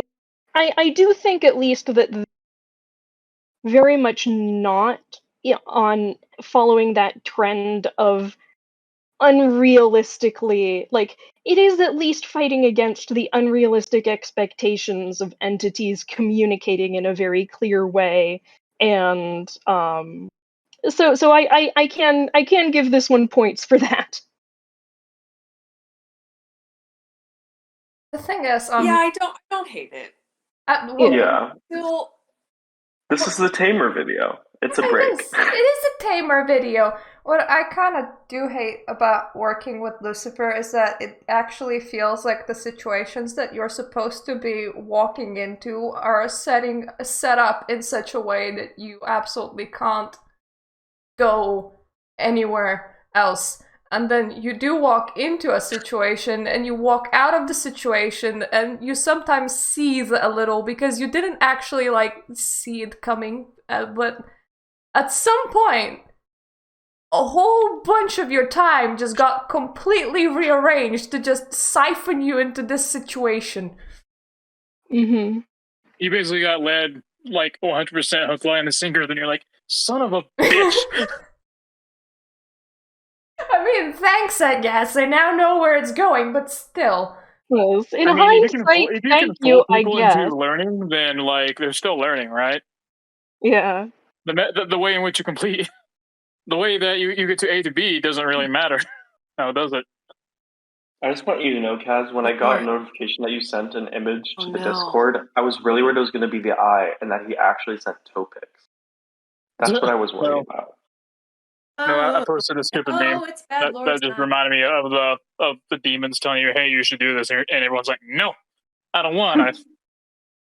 Well, the way that I see it, honestly, is, it's kind of gonna be alien for a lot of people, but if you're meant to be on this path, you kind of can't actually go anywhere else. And there's it's really ridiculous because you can be either spinning in circles or you can be moving forward. That's like legitimately your only choice. That sounds very fatalistic, but it's exactly right. Bad lore time. Okay. Lilith was Adam's first wife, and they were both made from clay at the same time. However, problems arose because evidently Lilith was created to serve Adam, and Lilith wasn't too keen on that. She was defiant, refused to serve him, and wanted to be seen as an independent person. So, because of the patriarchal structure of society at this time, Lilith was banished from the Garden of Eden and forced to become the mother of demons, all because she refused to be submissive to a man. The story was originally created to deter women from defying their husbands, but it somewhat had an opposite effect. Lilith was seen as a feminist icon, and women aspired to be more like her. I just want to say first that art is amazing. Okay, so like, this isn't the worst lore I've ever. It's okay, so sort of. There are some Jewish midrashes that agree with this first woman mythology. So it's, you know, like I said in the video of the Christian guy, it's an argument with two sides to it, and really taking either side is fine. And aren't they, like, largely satirical, the surviving ones? Well, like, Ben Sira is, but it's not the first implication of this theory. It's just the best known. And regardless of which one came first, it does continue receiving support in Jewish writing later on. So, I mean, if you want to take that theoretical position, I think that's fine. But the thing I dislike about it is, I mean, the implication of punished by being the mother of demons. Well, it kind of sounds like that's what she wanted to do, man. But the other part of it is that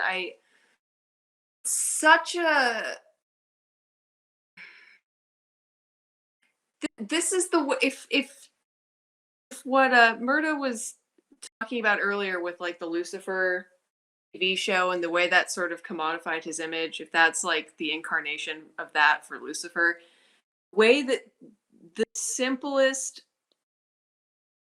most shallow version of this story gets told over and over again is the way that works for Lilith. It's taking this grain of sand on the mountain of her lore and monetizing it. Like, she's not like a Spice Girl, you know? Commercialization of simplification of Lilith. Yeah. Yeah, it does kind of seem a little interesting to write her off as a boss babe. And that is something that, like, that, you know, thought about feminism in general has really focused on, like, we can't over boss babeify things. That does more harm than good. And it is really about commodification, and it's also about, like, because even a boss babe is a boss babe through acceptable channels. It is just another way to create a structure for women that is externally imposed. Look, dude, she's the Undertaker of infants and the end of all flesh. Okay? She's not a freaking Spice Girl. Also, this is the issue that I see so, especially with pagans who want to work with Lilith, that they have this interminable driving need to try to rewrite her to be more socially acceptable in their current social milieu. Most of them are coming from a Christian background. And it drives me crazy because I'm just like, what is the point of saying that you want to work with Lilith if you don't actually want to work with Lilith? If you want to work with Aphrodite, work with Aphrodite.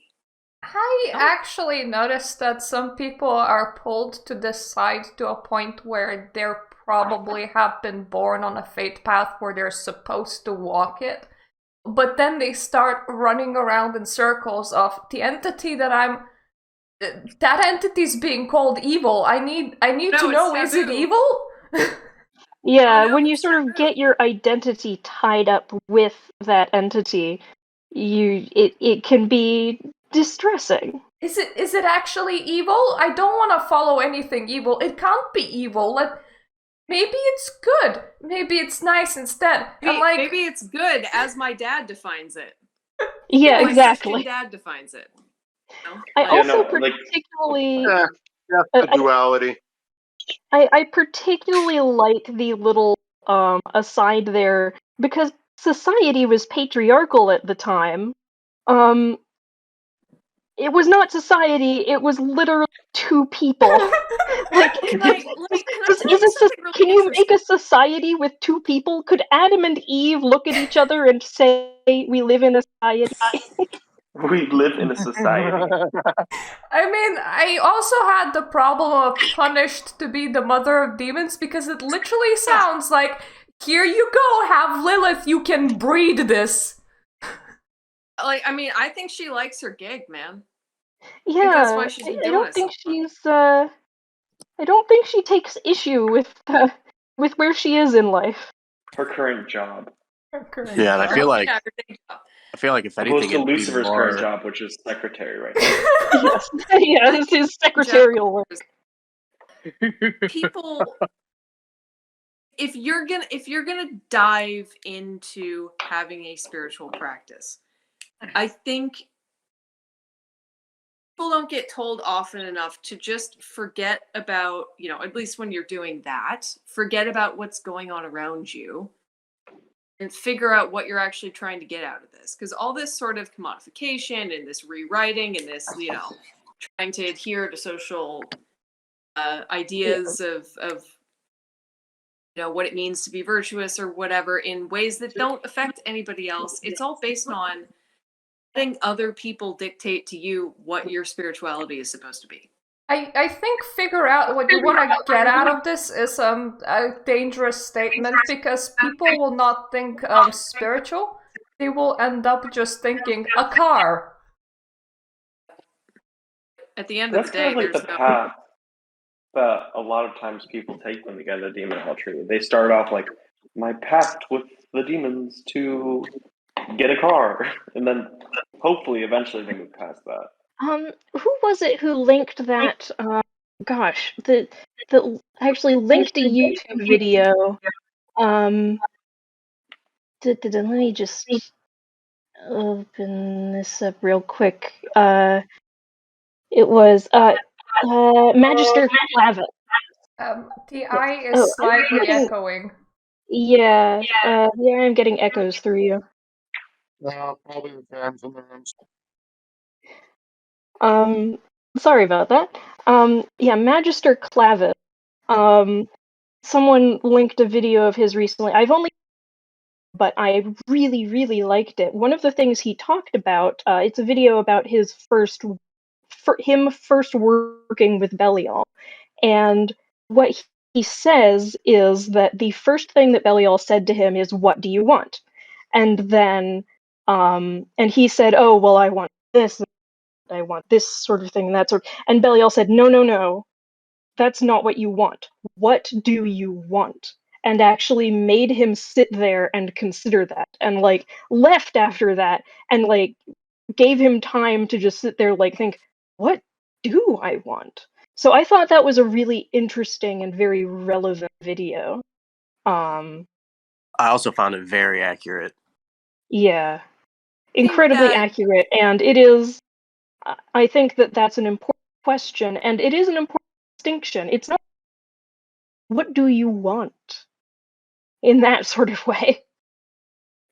I think that's a phase a lot of people will pass through and hopefully in the end sort of advance beyond. Come out the other side. Yeah, trying to figure out the actual what do you want, not what has the rest of society convinced you that you want. It's really what the car thing comes down to, right? Like, if you didn't live here, if you lived in the Amazon rainforest, you wouldn't want a car. Even if you knew what they were, you wouldn't care. You'd want something else. I mean, my first desires when I started working with Lucifer were fucking ridiculous, and he somehow managed to deliver because I'm looking back going, yeah, actually, yeah, that's a good interpretation.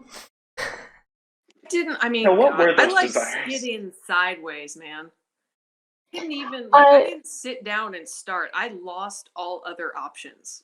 It just was like, well, I'm here now. I literally was all like, well, I like vampires, and I sleep during daytime, I live at night, I take walk at night, I have my own practice, I have like my own study room, I dress black. I'm like, yeah, actually, yeah, that good interpretation.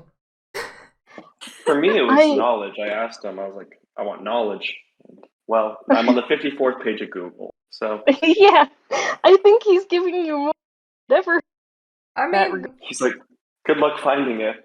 When I ended up making like my forever pact, I was all like, energy, and apparently it transferred into wisdom, because that energy interaction doesn't energy isn't just energy.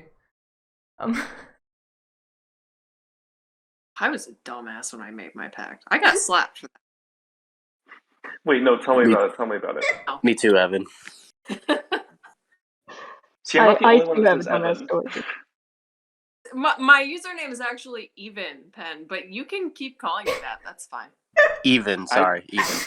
Oh, no, I thought it was Evan for so long. Here, I correct you. I'm interested to hear your story, though. Evanescence. Yeah, there you go. Yes. It's really funny. I'm like not even gothy, like in real life at all. Yeah, but you were a really dumbass, and you should continue that line because everyone's interested now. Yes, we want story time. No. No! Okay, well, I'll tell a story about me being a dumbass if you want. Oh, yes, I want to hear all the dumbass stories. Okay, so this is back when I was in high school, and this is actually not a demon pact story. This is a Jesus. Because, people don't realize, like, people who know Jesus only through toxic, rotted form of Christianity that exists after literally 2 millennia of being wielded as a patriarchal cudgel, don't realize that Jesus has a friggin' sense of, like, he is a martyr entity. Followers of Jesus who know Jesus are very similar to followers of Odin or followers of Belial, all martyr entities. And so he has that you will learn through suffering. He literally said, take up your cross. But he also has there is a sense of pity in it. So when I was in high school, I asked, okay, Jesus, if you really exist, if you're real, then send me a boyfriend with these specific characteristics. I want him to play the cello, because I really like the cello. I want him to have this specific name. And I want him to do martial arts. That's so specific. Yeah, well, I made it specific intentionally because I was challenged. Okay, I thought that was just like your dream man. Was just No. It was I was specifically challenging God because that thing what the Bible tells you not to do. Turns out there's good reason, because I met this guy who played the cello terribly badly, had quote his own style of martial art that he developed from watching anime, and had that name. He studied the dream blade, man. and it was just like, oh my god, what have I done? But it's also like, it's kind of, all these years later, things have kind of come around, because that name is now my fiance's, and I have a friend who plays the cello, and like the stuff has sort of resurfaced in a way that is very clearly reminding me, hey, remember what a dumbass you were? But also I do provide. And I just want to that... say, I would like to go to bed before the next hour. Yeah, we might have we might have to reconvene to finish. I mean, how many do we have left? I will also stop, I mean, we have 4 on my side, and we have 5 on yours? Lilith is a parent to Lucifer. What? Okay. Let's Wait, which one are we talking about? Let's try to bang through these. Yeah, let's speedrun the rest of these. Speedrun! Speedrun tactics of watching TikTok videos does not include talking about personal experiences for an hour.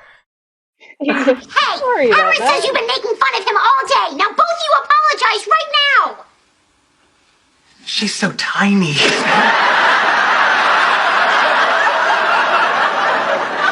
It's funny when she's mad. Hey, Aaron says you. What? What does the text on that say? Because I can't actually. A bit too small for me to read it. When Lord Lucifer and Lord Hades are bringing chaos in your house and you're trying to calm them down. What are the tags on this? Lucifer, Hades, deity, point of view, pagan, Witchtok, witch. Oh, okay. So this, because I was thinking this was another, like, popular culture reference thing, but no, this is a Witchtok thing. But, if you have a deity mismatch, it's a bit of a bigger issue than just... You kind of have to choose what you work with, because otherwise it's just gonna get a bit awkward. That's why when you're adding an extra deity into your practice, you kind of ask them if all of them are okay with it. And it's not necessarily that they're fighting like people are fighting. It could be that in order to energetically achieve your goals, the deities would be pulling in literally opposite directions. It's like you can go either left or right, but if you're trying to go left, right at the same time, you're just gonna hit a tree head first. It's not recommended. Especially mixing deities like from pantheons such as the Hellenic and like demonolatry pantheon, it could get messy because I feel like demonolatry pantheons, like deities, take very different routes than standard ones. It's a lot more. I feel like get along depending on what they're. Oh yeah, depending for sure. But again, to me, this is a portrayal issue. It's. Now I understand where all this stuff that we see on the sub comes from, where it's just. It's educational for you. It's a field trip. I mean, you're not technically wrong, but technicalities fall under many different shades, you know? It's the portrayal of it. Yeah. Yeah, it really is enlightening. I honestly don't understand how would you end up at this point in your practice, because it would kind of mean that you just added entities willy-nilly without actually reconvening with them at the same. It's really weird. I don't know how you would get here. I mean, a lot of people do that for starters, but also I think a lot of, I'm going to bring it up again, man, because I swear it's a factor. A lot of people do kind of project this sort of human way of behaving because the online world has become people's only contact with the world in a lot of cases for the last couple of years, finding ways to replace that.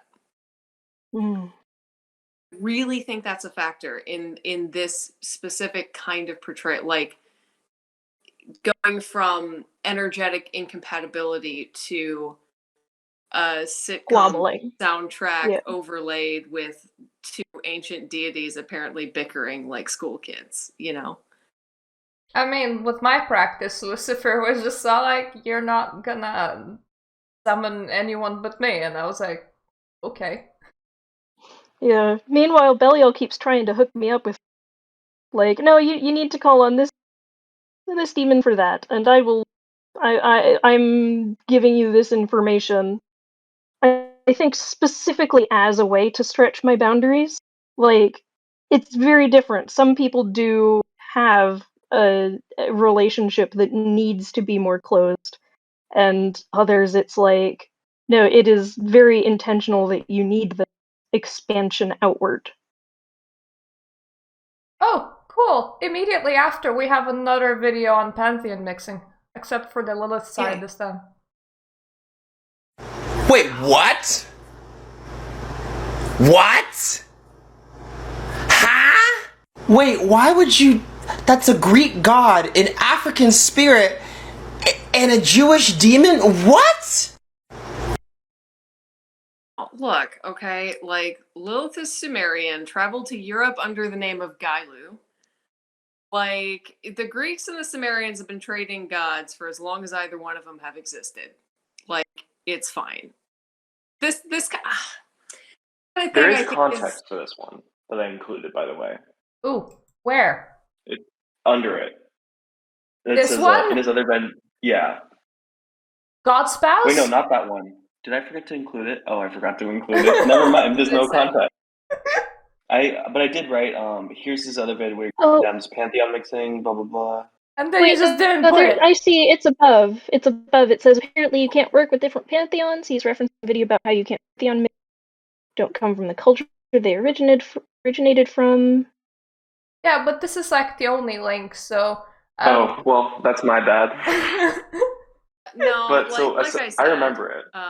God's pretty much traveled around trade routes, and yeah, sometimes not even, but often got renamed as they moved around.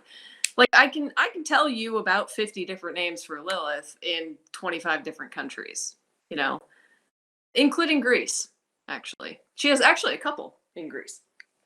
I can probably find the other video, but if you want, but I can also tell you the context. This is a very modern idea that is based on an extremely poor understanding of anthropology and politics inserting itself into places that it doesn't make sense. I mean, but his point of view was that he took example Hearth deities, where like how there's like Hestia and then like the other ones I forgot. And he said that you miss the cultural context of these deities. Because it's like he said basically they're very specific. I was like, I took issue with that just because I'm like, I don't feel like there's a culture, like, of course there is cultural differences between like the concept of like the Hearth in different cultures, but I feel like that any deity could probably transcend that. But he's also coming from, I said, voodoo, which is a closed practice, but long trade routes. Yeah. I mean, I would say for something like coming from the context of voodoo, that is very different. Because that is a closed practice, and that is a heavily that is a closed practice of a heavily oppressed people. Like, I do not blame you for being like, do not take these specific entities out of their context. But when it comes to things like widespread gods, like we even have evidence that in antiquity people would trade gods, and they like the Romans would say, hey, these Vikings worship Mercury as the head of their pantheon instead of Mercury being, and they say that Jupiter is Mercury's son. How weird is that? And they were talking about there's Odin even some theories that a lot like our languages have done.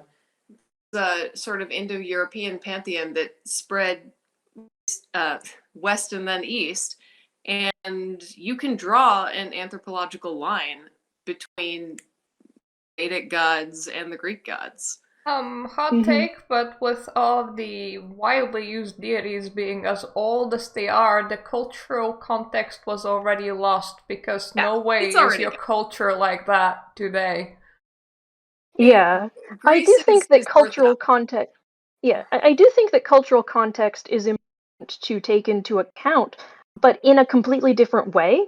For example, if you have an entity that you would traditionally sacrifice a to, maybe in a modern context you do not sacrifice a chicken to that entity, because back when it was normal to sacrifice a chicken, it was normal for people to own chickens and to go out to the backyard and kill a chicken for their own dinner.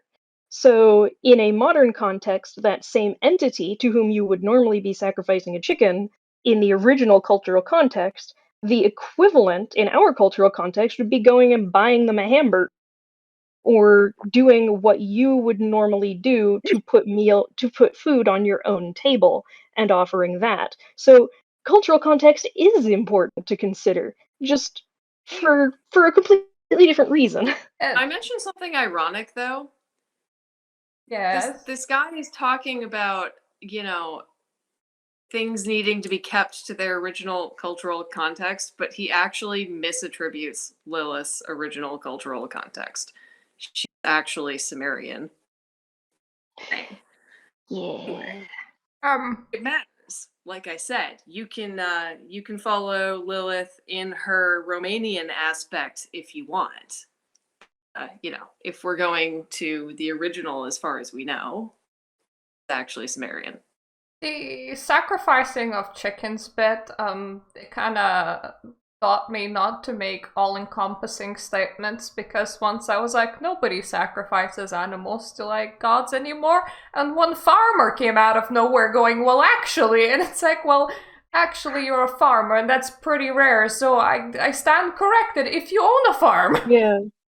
Yeah, if you own a farm, then sacrificing a chicken's pretty normal, because you sacrifice a chicken to yourself for dinner. People in the I mean, West. for example, say you have a dairy supermarket. cow that doesn't really produce milk anymore, and you're going to butcher the meat and stuff. You can use that as an offering, and then use the meat. Exactly. Like people living in societies where they get all their food from supermarkets, they hear sacrifices. I murdered this animal and then I left it in the street. It's actually butchered this animal simultaneously with that. You can do even very basic surface level historical research, and just anytime any civilization had a huge religious gathering or a celebration, they sacrificed a goat or a cow or whatever. Then after the offering was done, they cooked the meat and had a feast. Yeah, there is a whole bunch in the Bible about that, actually, because one of the big early contentious arguments, like a schism-threatening argument in the church, was over people wondering, so are we allowed as Christians to eat meat that has been sacrificed to heathen gods? Is this okay for us to eat meat that's been sacrificed to the Roman gods? And there was a whole big thing about that, because it was a normal cultural practice to sacrifice a bull to the gods and then cook it up and eat it. Back to speedrunning. Video. Yes, back to speedrunning. Apparently Insane Christian rambles on Lucifer in 3 parts now. Whenever we think of Lucifer, we think of this. Or we think of this. But what if I told you that these depictions are not the accurate imagery of who he is? Now granted, Lucifer can appear like this, but this is not just simply how he looks. Let me show you how he looks. In order to understand how he looks, you have to understand the kind of angel he is. Ezekiel calls him a cherub. What is a cherubim? It's an angel that guards the glory of God.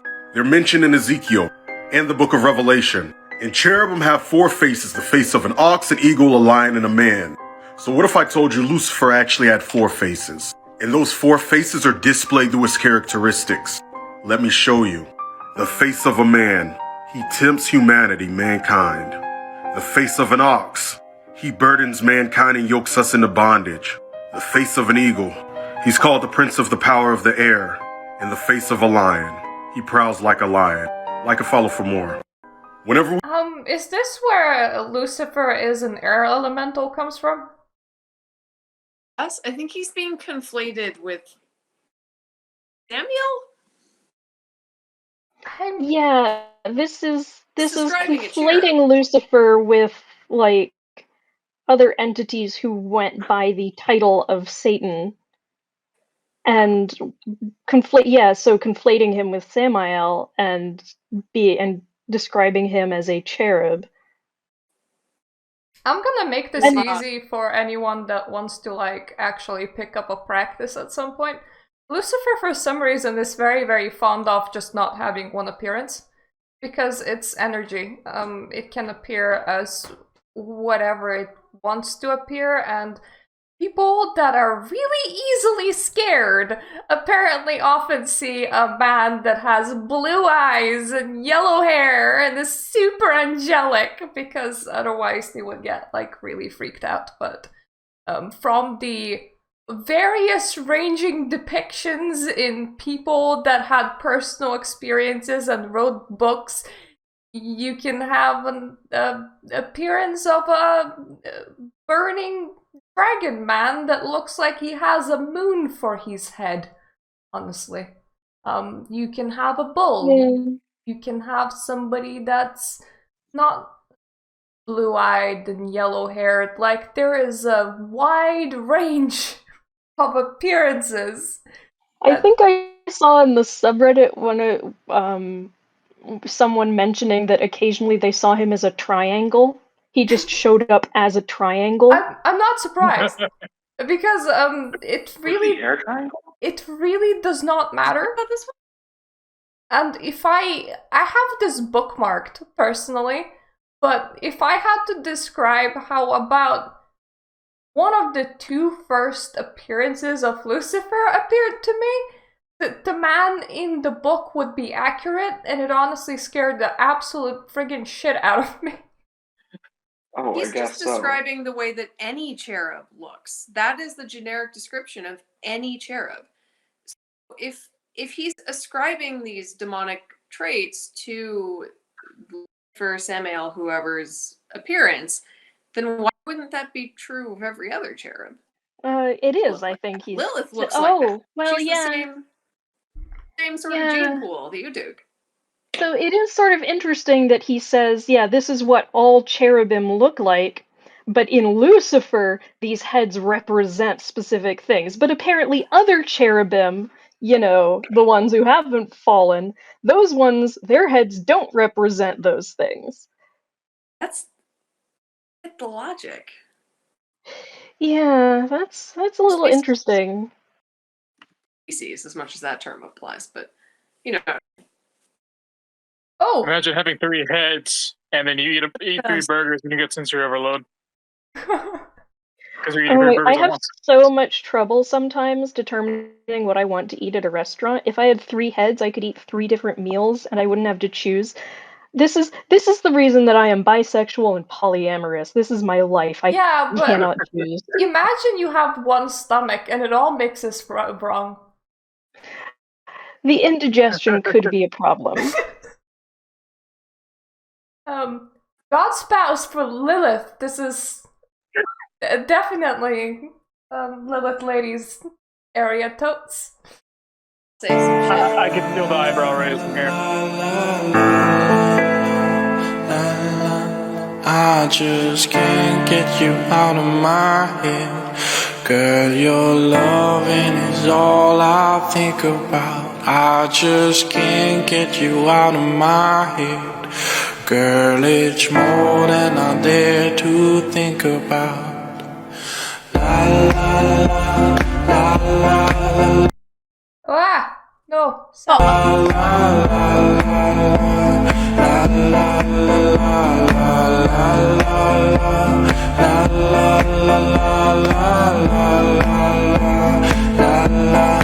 I just can't get you out of my head.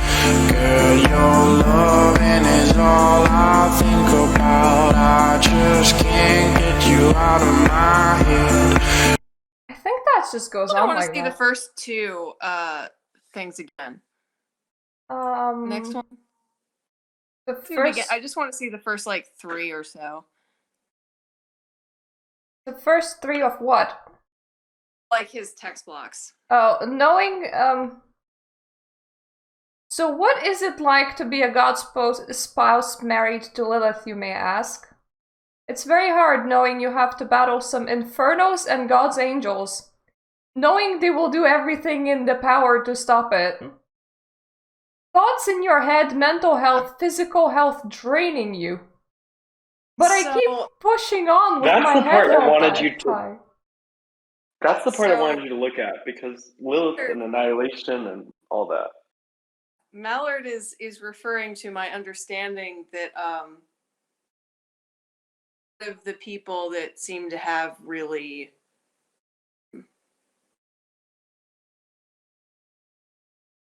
overwhelmingly consumptive practices involving Lilith. And whether that, I don't think it's fake. I think it's real, and I think she's honoring their request to annihilate themselves. I don't think they understand that that's what they're doing. Her job is basically a cosmic rebalancer. She doesn't really care how she gets the job done. You know, some people are on a path to understand aspects of nature in the world, and some people are just job, you know. I think the music to this is fitting. It's really, this might be one of those people. I'd have to watch more of the videos to be confident about that. He's being driven almost certainly by some sort of internal religious trauma, I would guess. This is not this is a spiritual practice the way any other spiritual practice is. You're not the military, you know. I don't spend my time warring with Yahweh angels, you know. I don't care. They can do whatever they want to do, you know. Sorry, I just jumped back and I heard you warring with Yahweh, and that reminded me of that one post on, maybe was it on the Demonology subreddit, or maybe it was a different one. Point being, someone was like, I'm gonna go and punch Yahweh.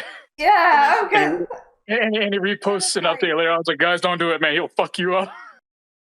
This sort of being consumed by something. Most often it winds up being like a sex obsession of some variety, but it can be something like this, being consumed. Possibly. And they go to Lilith and they say, I want this, I want it, I want it, I want it. And she says, okay. I mean, kill yourself doing it, but okay. That's a really fascinating way of looking at it. Also, your voice was cutting out there just a little bit. I don't know if that was just for me or if that was for... It was for everyone, but sometimes Discord does that. You can still understand what to say. Yeah, we still definitely got your point across. I just wanted to let you know. My phone's about to die. Hold up. I think there's a subset of people that actually are being destroyed by Lilith, largely because that's what they want. They don't always completely understand that that's what they want, but it is. It's what they asked for. But that's what they got. Not really completely entirely related, and video game anime as it is, like that runs like the final boss of Persona 3. It's literally like a personification of annihilation. They're like, yeah, I'm here to wipe all humanity out because they subconsciously desire it. I'm just doing them a favor. I shared a PDF about this earlier. One of the earliest mythologies involving Lilith, or Lamashtu, which is a form that she belongs to, was that they were created by the gods to be balancers of the human population to ensure that they didn't destroy the world. That's quite literally canon. In a certain mythology anyway. There's obviously, she's been around for a very long time. There's many different mythologies. But honestly, the annihilation aspect exists in almost all of them. That's positive or negative, ordained by the gods or against the gods, depends who you ask, but it's present in almost all of them. I think people, when they do deeper digging and they realize just how dark Lilith is and the general function she performs in the greater scheme of things, that they get up to that. It's like, I mean, it happens every fucking second outside of this planet. Like, it's just one. It's like one cog in the cosmic wheel. Nobody ever died. Please no. That'd be terrible for everyone. The planet would have shit itself to death millions of years ago. Like, like. I'm sorry, you say shit itself to death? Yes, quite literally. Do you have any idea how complicated it is to manage all the human shit that we make? Are you serious? It's like, there's documentaries about how difficult this is. We would not have been able to develop. We would just not have been able to develop the logistics fast enough to handle the sheer amount of waste that human life creates. Like, you know, people demonize this and afraid of it and they fight against it constantly, but the truth is they don't understand what they want at all because they don't want to live in a world where nobody ever dies. That would be fucking horrible. They learn after they get their wish, and then they realize, oh god, I developed that one bone disease that locks you literally a prisoner in your own body because your muscle gets turned to bone. Like, imagine not being able to die and being stuck like that. It's like people. The truth is, people have no idea what they want. I think these people who I think what they actually want is stability. That's the thing. They want stasis. They want the world to stop and to just continue going the way as they are. People don't like aging. People don't like change. People don't like the process of being born nor the process of dying. Keep making them. Weird. The really funny part of people wanting stability is that, like, Belial as an entity offers stability. You can certainly go to him for stability. He just also happens to offer complete and total upheaval. Stability is earned through instability. Stability is something that you do. It is not something that you have. It is Interesting point on that. consistency. I was terrified of working with Belial, especially like in the creation of an elemental circle. For some reason, I was so worried about like even just like mentioning his end because I was worried about my life. Just like I was kind of in like almost a static point. Like everything was just going as planned, and I was terrified. I've gotten over that sense, but yeah.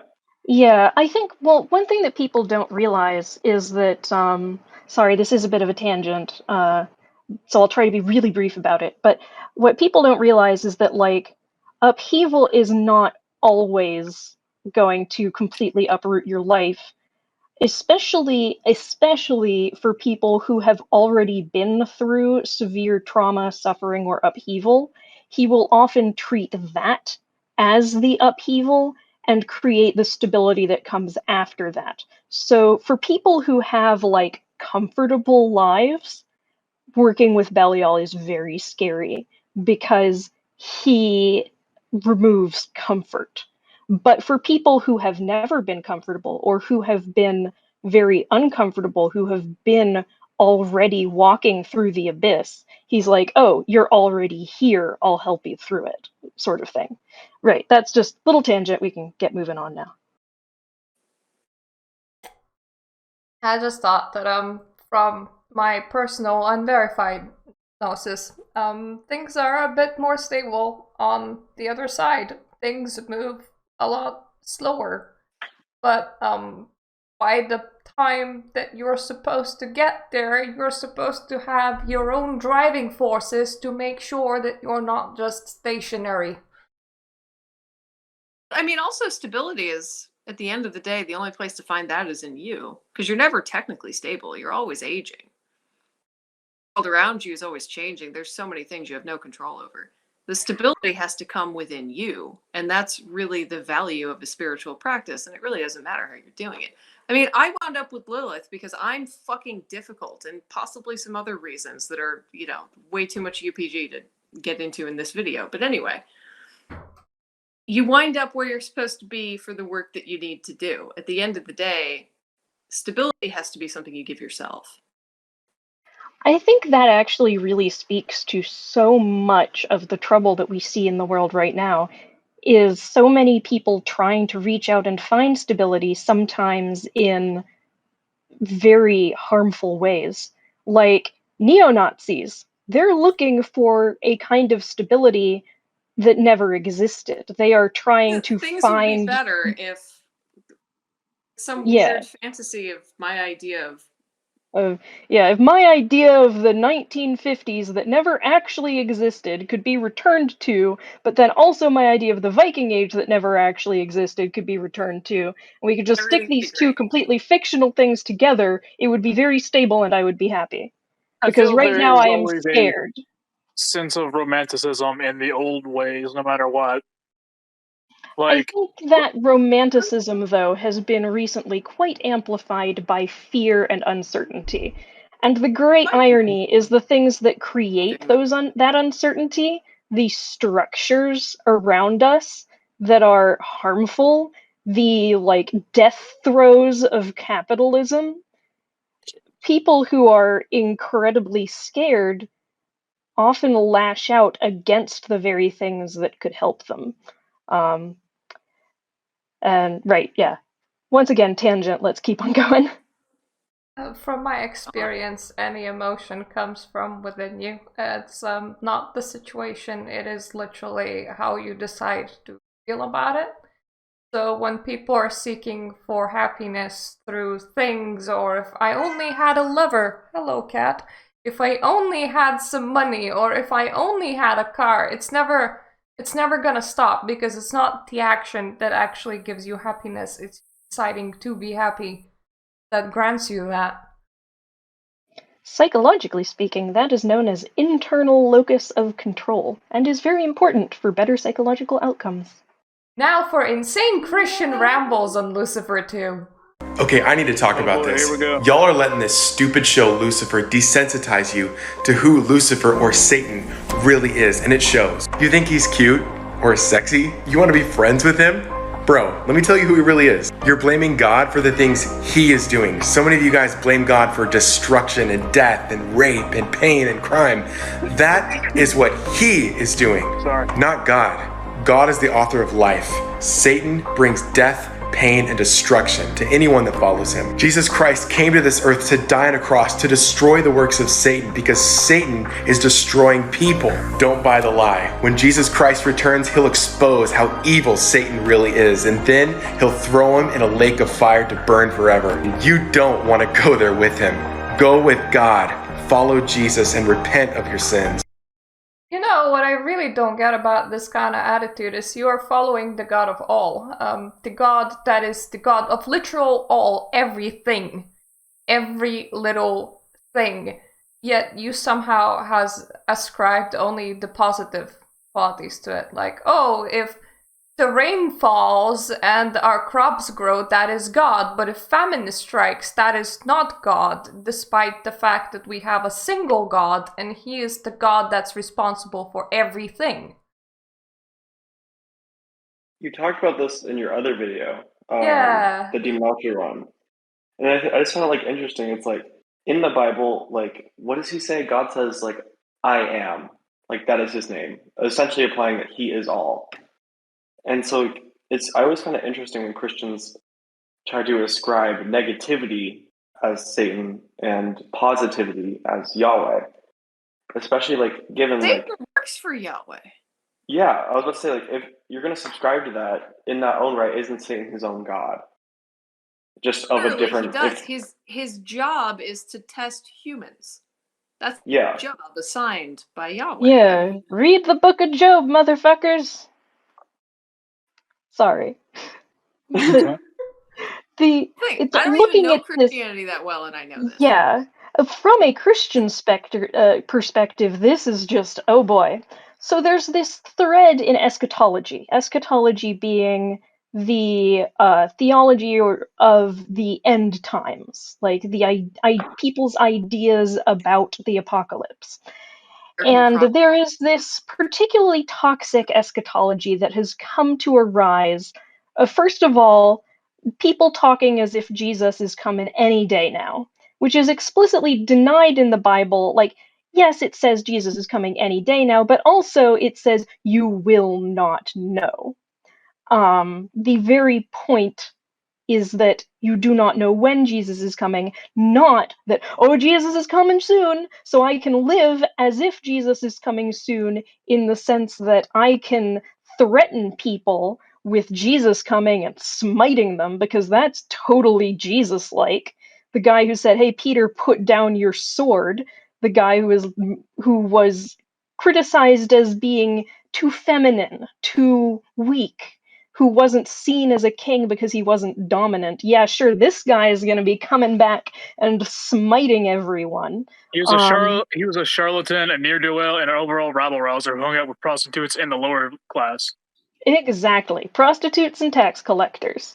And, like, he literally walked around in undergarments. Like, when they talk about, like, they gambled for his clothing because it had no hems, it was in one piece. Literally, that is what men wore in those days as undergarments. He was walking around in his boxers spouting religious stuff. Like, But suddenly this when is I do, not it's a problem. this is not, yeah, exactly. Like, oh, well, now when people walk around in their underwear in the streets, it's an issue. But, Spreading like, my UPG everywhere. exactly. It was all UPG back then. But there's this notion that he is going to come back as a conquering king, and this became it was already very popular within conservative Christianity, but it really took off with the Left Behind books, which were a huge phenomenon, and unfortunately they were very uncritically. Oh, right, yes, okay, sorry, I'm just gonna have to do a whole video on this Pretty at some deep point. into Christian theology. Yes, exactly. Sorry. Thank you for stopping me. But the point is, this particular one is dumb not just from a demonology perspective, but it's also dumb from a Christian perspective. And it has bad eschatology. That's the point that I was going for. Thank you. We had an upset K instead of an upset me. Yeah, no, very upset. I'm upset with this one. Now, is Lilith a parent to Lucifer? If you two can manage not to kill each other while I'm gone. Oh, please. We're not children.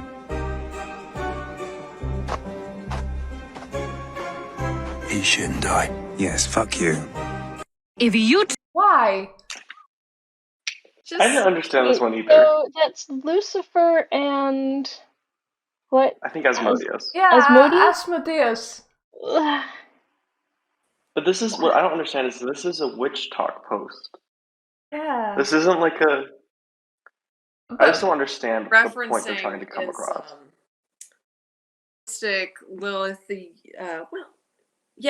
younger is married to Asmodeus and Lilith the elder to male, and as they are constantly conflated, Lucifer. Reference to that, but it's another presentational thing where it's just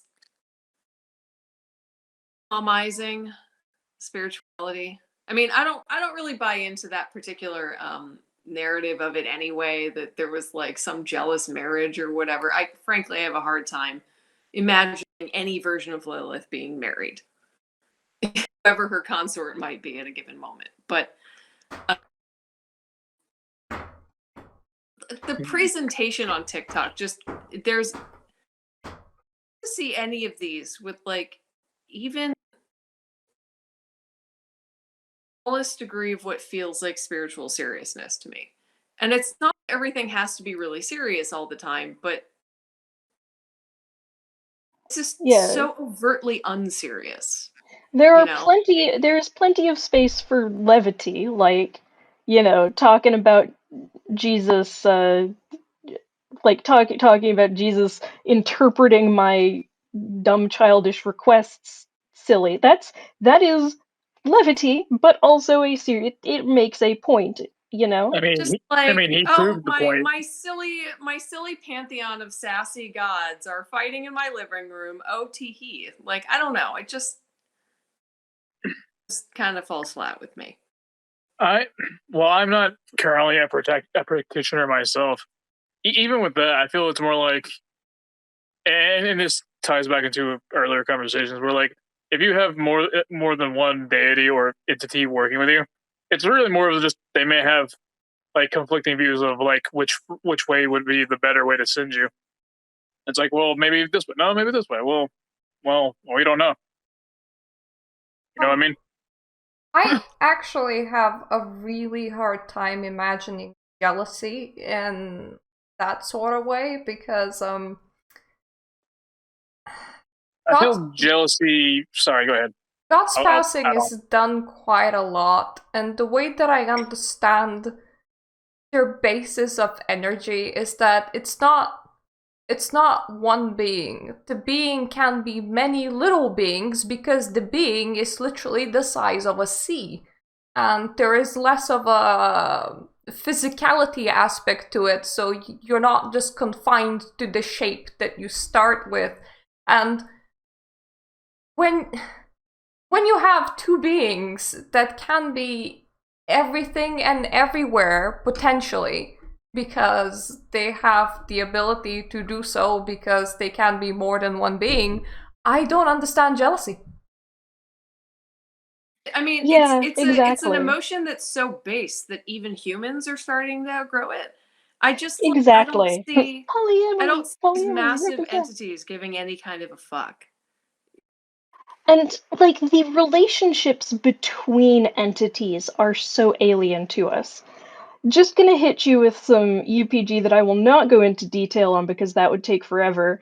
Belial has told me that he ate Astaroth as part of their relationship, and, like, long ago, and it didn't change Astaroth, it changed him, because the way that entities work are weird, and it's strange. Yeah, We cannot comprehend it using human metaphors all the time. I can actually see that, because if you inhale another being's energy, the changes towards the person that's taking in the energy, not the person that's giving it.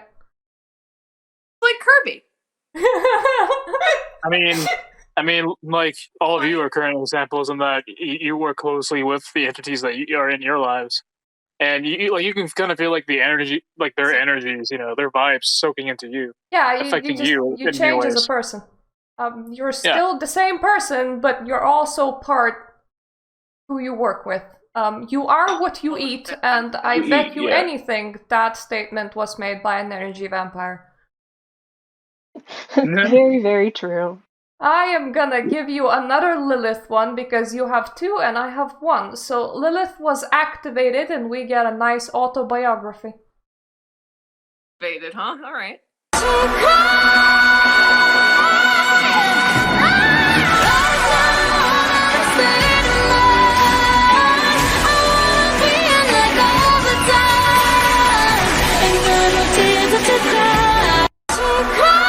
It's once again the friggin' What's the last slide say again? I don't. Can I even? My controls went away. God damn it! TikTok's a really shitty platform. It said, I birthed demons sired by an angel. Or something among that, something. Yeah, I birthed demonic offspring sired from an angel.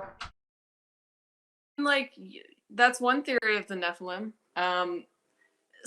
Again, I don't have a necessarily a lore problem with this. It's, on the side of a couple of debates, that's fine, I guess. It's a cutaway that it's okay. So, like, people like Lilith because she's challenging, but only a little tiny bit. Like, I want to be against the grain. I want to object to society, but like only a little tiny bit in a way that's completely corporately supported. I don't actually want to reckon with the fact that she is the end of all flesh. Like, it's just go all the way, man. If that's what you want, if you want to change the structure around you, you have like literally completely limitless room to run with Lilith. You can take that shit as far as you want to go. Why stop at the end of the Hot Topic Railroad? Because that is what they enjoy. But you can still enjoy Hot Topic and continue with your, like, that's the really frustrating part, is that, like, you don't have to leave behind the comfortable things to continue moving forward. But it's uncomfortable Lazy to go to forward. do that anymore, but like, go for it. I love me a metal get up. That shit's fun, and that's my. It's. No, I guess my frustration with it is just. It's so relatable and easy to understand because, like, that's how you start, right? And a lot of people never get past it. A lot of people, I would say probably 90% of people who want to work with Lilith never get past this stage. Because if you get past this stage, then you're going to the end. Those are the options, you know. Like you've got kind of three choices. If Lilith is the path you're going to be on, either you decided you want to annihilate yourself and she's letting you do that, you know, something off her day list. You know, you're on a path of actually having some sort of spiritual understanding built with her. And 90% of people get stuck here because they're afraid to go further than that, oftentimes for perfectly understandable and sometimes even good reasons. I think I've told you guys the story about the guy who got up and walked out on me on a date because he saw my sigil tattoo. Seriously? So, yeah, seriously. Do you know who it was? We were on a date. And he knew who Lilith was. He knew the sigil. He was hardcore paranoid Christian. Apparently, I knew he was Christian. I just like know he was. Yeah, it's actually very rare for Christians to know the sigil of Lilith, which was what was baffling to me. It's actually very, very unusual. Usually, they're looking for the symbolism in all the wrong places. Like, you know, Protestants will say Protestants will say that Catholics are using symbols of Baal in Catholic services. So I mean, like, there's cost to going to the end of the road, but there's cost to getting stuck here, because I don't like to be stuck here. Sort of. I mean, I've always been kind of a mule that likes to kick, even when I don't want to. I literally can't help myself. There's nothing I can do about it. It's just the way I am. Anyway, but still, like, I was 20 once, and have as many things in my way as a lot of these people do. I wasn't raised Christian. I didn't boundaries when I was younger, pushing against me, apart from poverty. That's a major boundary in some respects, but I didn't have really any social restrictions put on me at all. I understand, A, that those restrictions exist, and B, that a lot of people have a harder time outgrowing them than I do. But it's frustrating for me to see this because I can see them chasing their tail. That's what it looks like to me. It looks like chasing your tail. Oh, I know a lot of people that loop, but remember that sometimes it's not the time. The person has to decide when it is the time, and if they waste a lifetime, they can try again the next one. You know, I don't sit around commenting. Me on Lilith posts that are not about things I'm about. But desire is there. Yeah, I imagine it is. And they just aren't. Yeah, it is frustrating to see things that you fear could very much impede people who are willing and enthusiastic seekers. Another issue with it is because it's so commodified. Lilith, feminism, sexuality, all have gotten really commodified. The fear and the sadness that is behind the anger that I feel about this is that it is really quite common for people to get stuck at this point to wind up turning into self-annihilators, trying to break out of it, and they don't know how, and they give up. 2 remaining videos. Do we go for it, or do you go to sleep? Let's do it. Let's just do it. Yay! Well, the last one is the last one of Lucifer's is mine, and the tags make me kind of. Oh boy. Oh, this one's really good. I need the sound back. I forgot. Oh God, it's a long one. Hey, what's up, humans and spiritual snipers of Christ? Question: are you having sex in your dreams? With coworkers, exes, famous people, strangers, people you don't even know? Do you ever have kids in your dream and they're yours, but you don't have those kids in real life?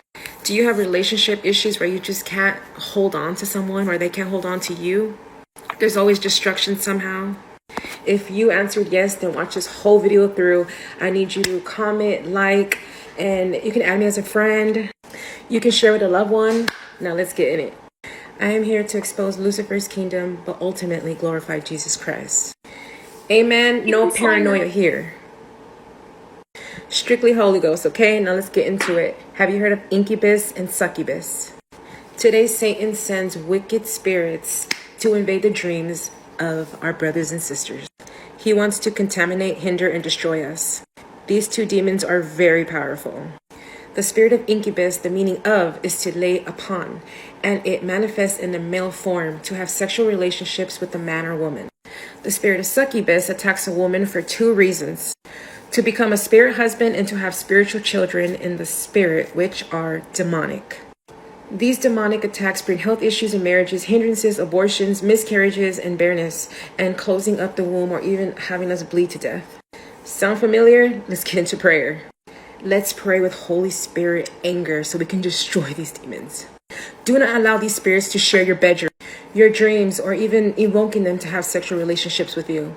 Let's ban these demons once and for all. Who's with me? Ready? Let's declare. Repeat after me. Let's get rid of them right now in Jesus' name. Let the hand of God and judgment of God fall upon these demons that are trying to visit me in my dreams in Jesus' name. May the battle axe of fire in my hand chop down and destroy every sexual perversion demon and be cut down right now in Jesus' name. Incubus and succubus, may the fire of God destroy and shatter every attempt of you trying to come into my dream in Jesus' name. I command all sexual demons, male or female, that are trying to come into my dream to be cut down right now with the sword of the Spirit in Jesus' name. Succubus and incubus, be castrated of fire, by fire of God, in the name of Jesus. I don't want you. I reject you. You are illegal. I am a child of God. I reject all sexual advances and demonic seductions of incubus and succubus right now in the name of Jesus. My body is consecrated and set apart and be a temple of the Holy Spirit. I refuse to give my body to any demon in my dreams. Not today, Satan. My body is a temple, Holy Spirit filled right now. Thank you, Jesus, in your name. Say, Lord, I renounce all sexual dreams or all fornication that I have done or committed in and out of my dreams in the name of Jesus. Save me, Lord. Amen. How did she manage to make a 3-minute TikTok? Oh, you can do that now.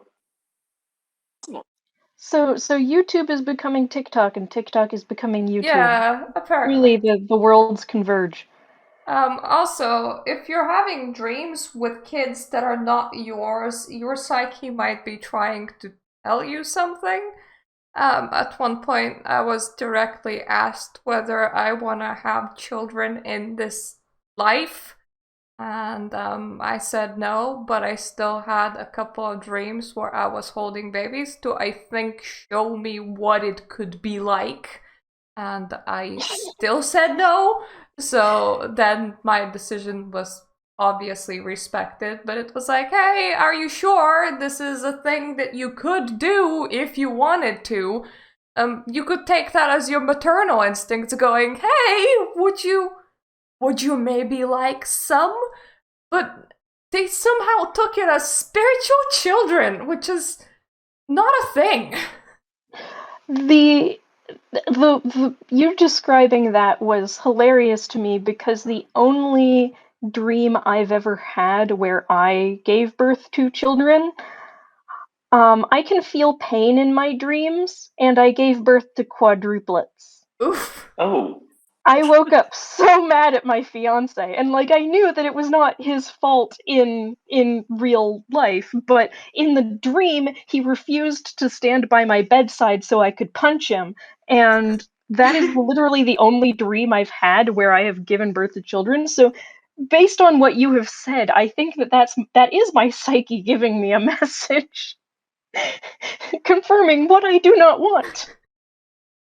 I'm struck by how many mundane experiences are conveyed as evil. Yeah. Yeah, Oh no, you had a sexy dream. That must be evil. The level of A policing dream of with thought. kids in it.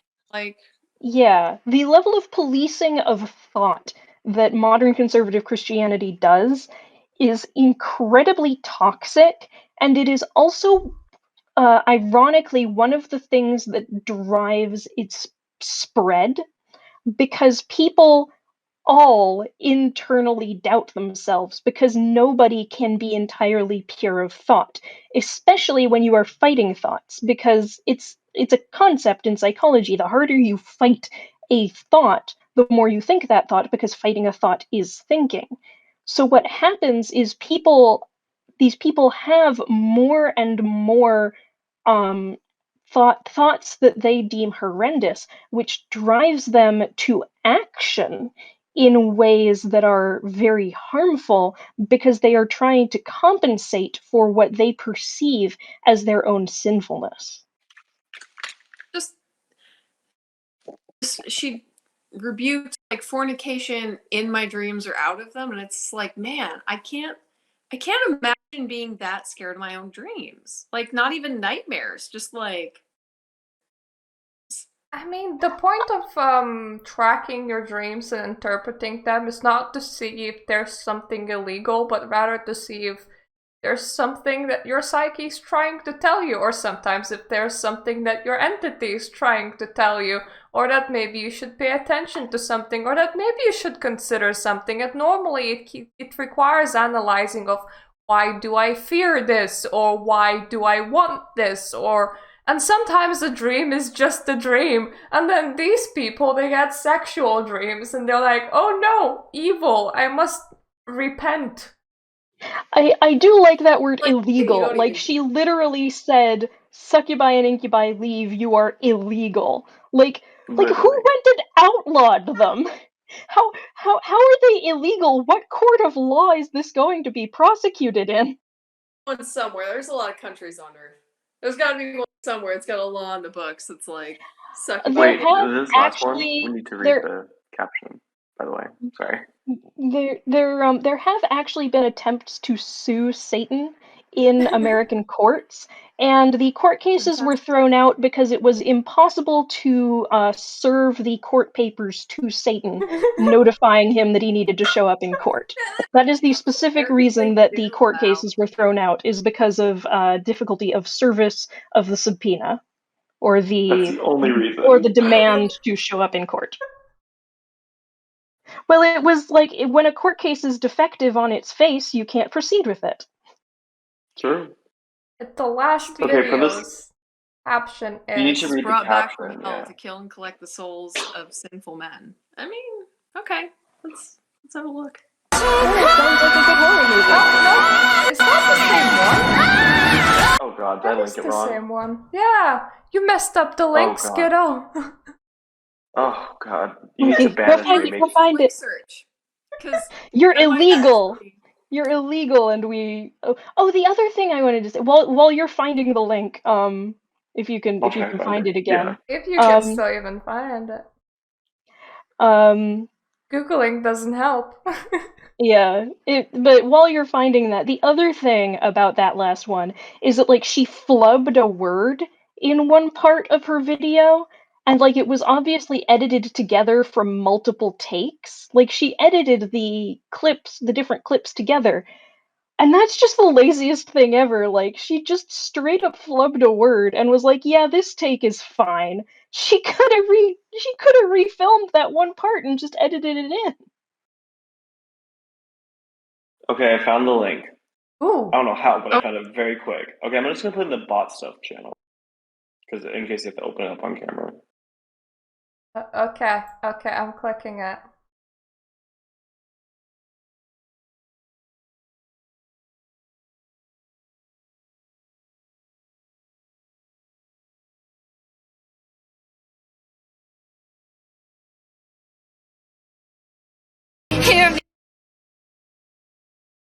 I was hoping that this was going to be something I could have a good lore conversation about. Man. I already gave you That plenty music of kind of those. Don't be slaps, greedy. though. Anyway. Like, what's that from? Wait, original sound? That's not... Do it anyway, because I read that and I thought of some lore. That is actually one of the theories of how the Lilith started in Samaria, that they were maidens who died, virgins meaning unmarried. And again, not so much sinful men, because the Abrahamic religions didn't exist at that point and they didn't have that exact concept of sin necessarily, but single men. I was hoping that was going to be a really good opportunity to have a lore discussion. But I gave you so many opportunities. I mean, I kind of took it anyway. I went on the rant anyway, even though there was it was a lip syncing video. I don't know what that song's from, because it's cool, and I like musical theater, and it's obviously from musical theater. It's I want to know what musical. I don't know what it's referencing, honestly. Sorry, what was that? It's a very popular TikTok audio. I'm sure you can find it. Okay, because yeah, I want to know what musical. If you dare venture back into TikTok after this. Is it maybe from Heathers? That Heathers? was mentioned. It might be. TikTok loves Heathers. In these videos. It seems Heathersy. It has the lore that was mentioned in these videos is technically correct thing. It was just portrayed in such an incomplete way and divorced from so much of her mythology that across they're talking about a totally different entity. I mean, it's a 1 minute or less video. You're not gonna have a normal discussion in this kind of format. It's just that it's always the exact same one, you know? Yeah, and you can still, because when I was poking around on TikTok earlier, I was seeing some things that people were getting across good points in brief videos. There was even a guy doing point of view things where, the format was whatever, but the things he was saying was yeah, okay, this makes sense. I'm not gonna join TikTok, but I have seen TikToks about Lilith that I don't hate. When I was researching, there was decent takes I didn't include because all Evan's gonna do is just be cool. So, but the point being that there is a good amount of actual content, but in a weird presentation. And I guess my biggest issue with that portrayal of that very consumer friendly wife thing is that it's the same story every single time, totally removed from the rest of her mythology, and it is so consumer ready. I feel like my thing is just, if you're gonna do Lilith, man, go all the way. Consumer, damn. There seems to be a bit of a difference between how the two entities are portrayed. Lucifer is either being fear-mongered about by Christians who are mixing him up with every entity possible, or it is quite strictly about the TV show. And then you have the Lilith side, which is just giving a flat entity, like a 2D view of Lilith, and it's the exact same shit all the time. There was also a good amount that found Lucifer attractive, and I didn't include those. I don't know why, but that was pretty much half the videos was look, he's so sexy, ooh. Once you've seen one horny video, you've seen them all. Yeah, it's always that same picture too, the one where And it's for anyone that needs information, being God's spouse to Lucifer is probably one of the coldest entities that you can go with. It's not all that sexual. And these people are like, hot boy. And it's like, well, actually, college professor. Yeah, if you want the Greek hot boy, philosopher. just giving a little plug here, because Belial seems to enjoy recruiting through me. If you want the hot boy, come for Belial. He likes it. He's the hot boy. And yeah, try Ouroboros. No one ever tries them. People should try it. True. Oh Yeah, no! more people have experiences my with turn now, Ouroboros no. and write them down, so... Yeah, so I can read about them. Exactly. Ducky, you're inviting sexual experiences to Ouroboros. Be careful with that. Oh god, never mind. I take it all back. Just not on TikTok. Try WordPress. That seems far more tamer from anything I've come across. I mean, based on the prevalence of My Little Pony stuff, there are people who are into horses. Oh, I found that. A lot of that. God. Or about My Little Pony crossover. Oh my No, god. I'm not joking. My It was little really demon, my little demon, whoa. Taken over by bronies. Honestly, I take it all back. He's just for me. I'm gatekeeping now. Okay, it has been a 3-hour video, and while it has been hopefully greatly intellectual to whoever's gonna get through this, and just enjoyable for the rest of us, it is about time to stop. So thank you all for joining and watching this video so far. If you would like to explore Lilith lore, I'm gonna leave the link to Lilith Lady's website. I'm also leaving a link to my book, just in case you need some advice on contacting shit and stuff. You know what? The devious Mallard should start a website, because you know what? This popped into my head while I was ranting about Bulg the other day. Become my living god. It's just an acronym in my head now. If we revived the early 2000s thing of having a web ring, so that there was somewhere That'd be lovely. People that is purely $50 books with questionable references to 09A. I think that'd be great. Honestly, I'm thinking about it. Yeah, you should totally do it. You should do it. I'll consider. If you ever finish thinking about it, I can always revisit the description and add your link down below. But okay, I'll let you know. Everybody for watching, and yeah, just bye-bye. Bye. Bye-bye.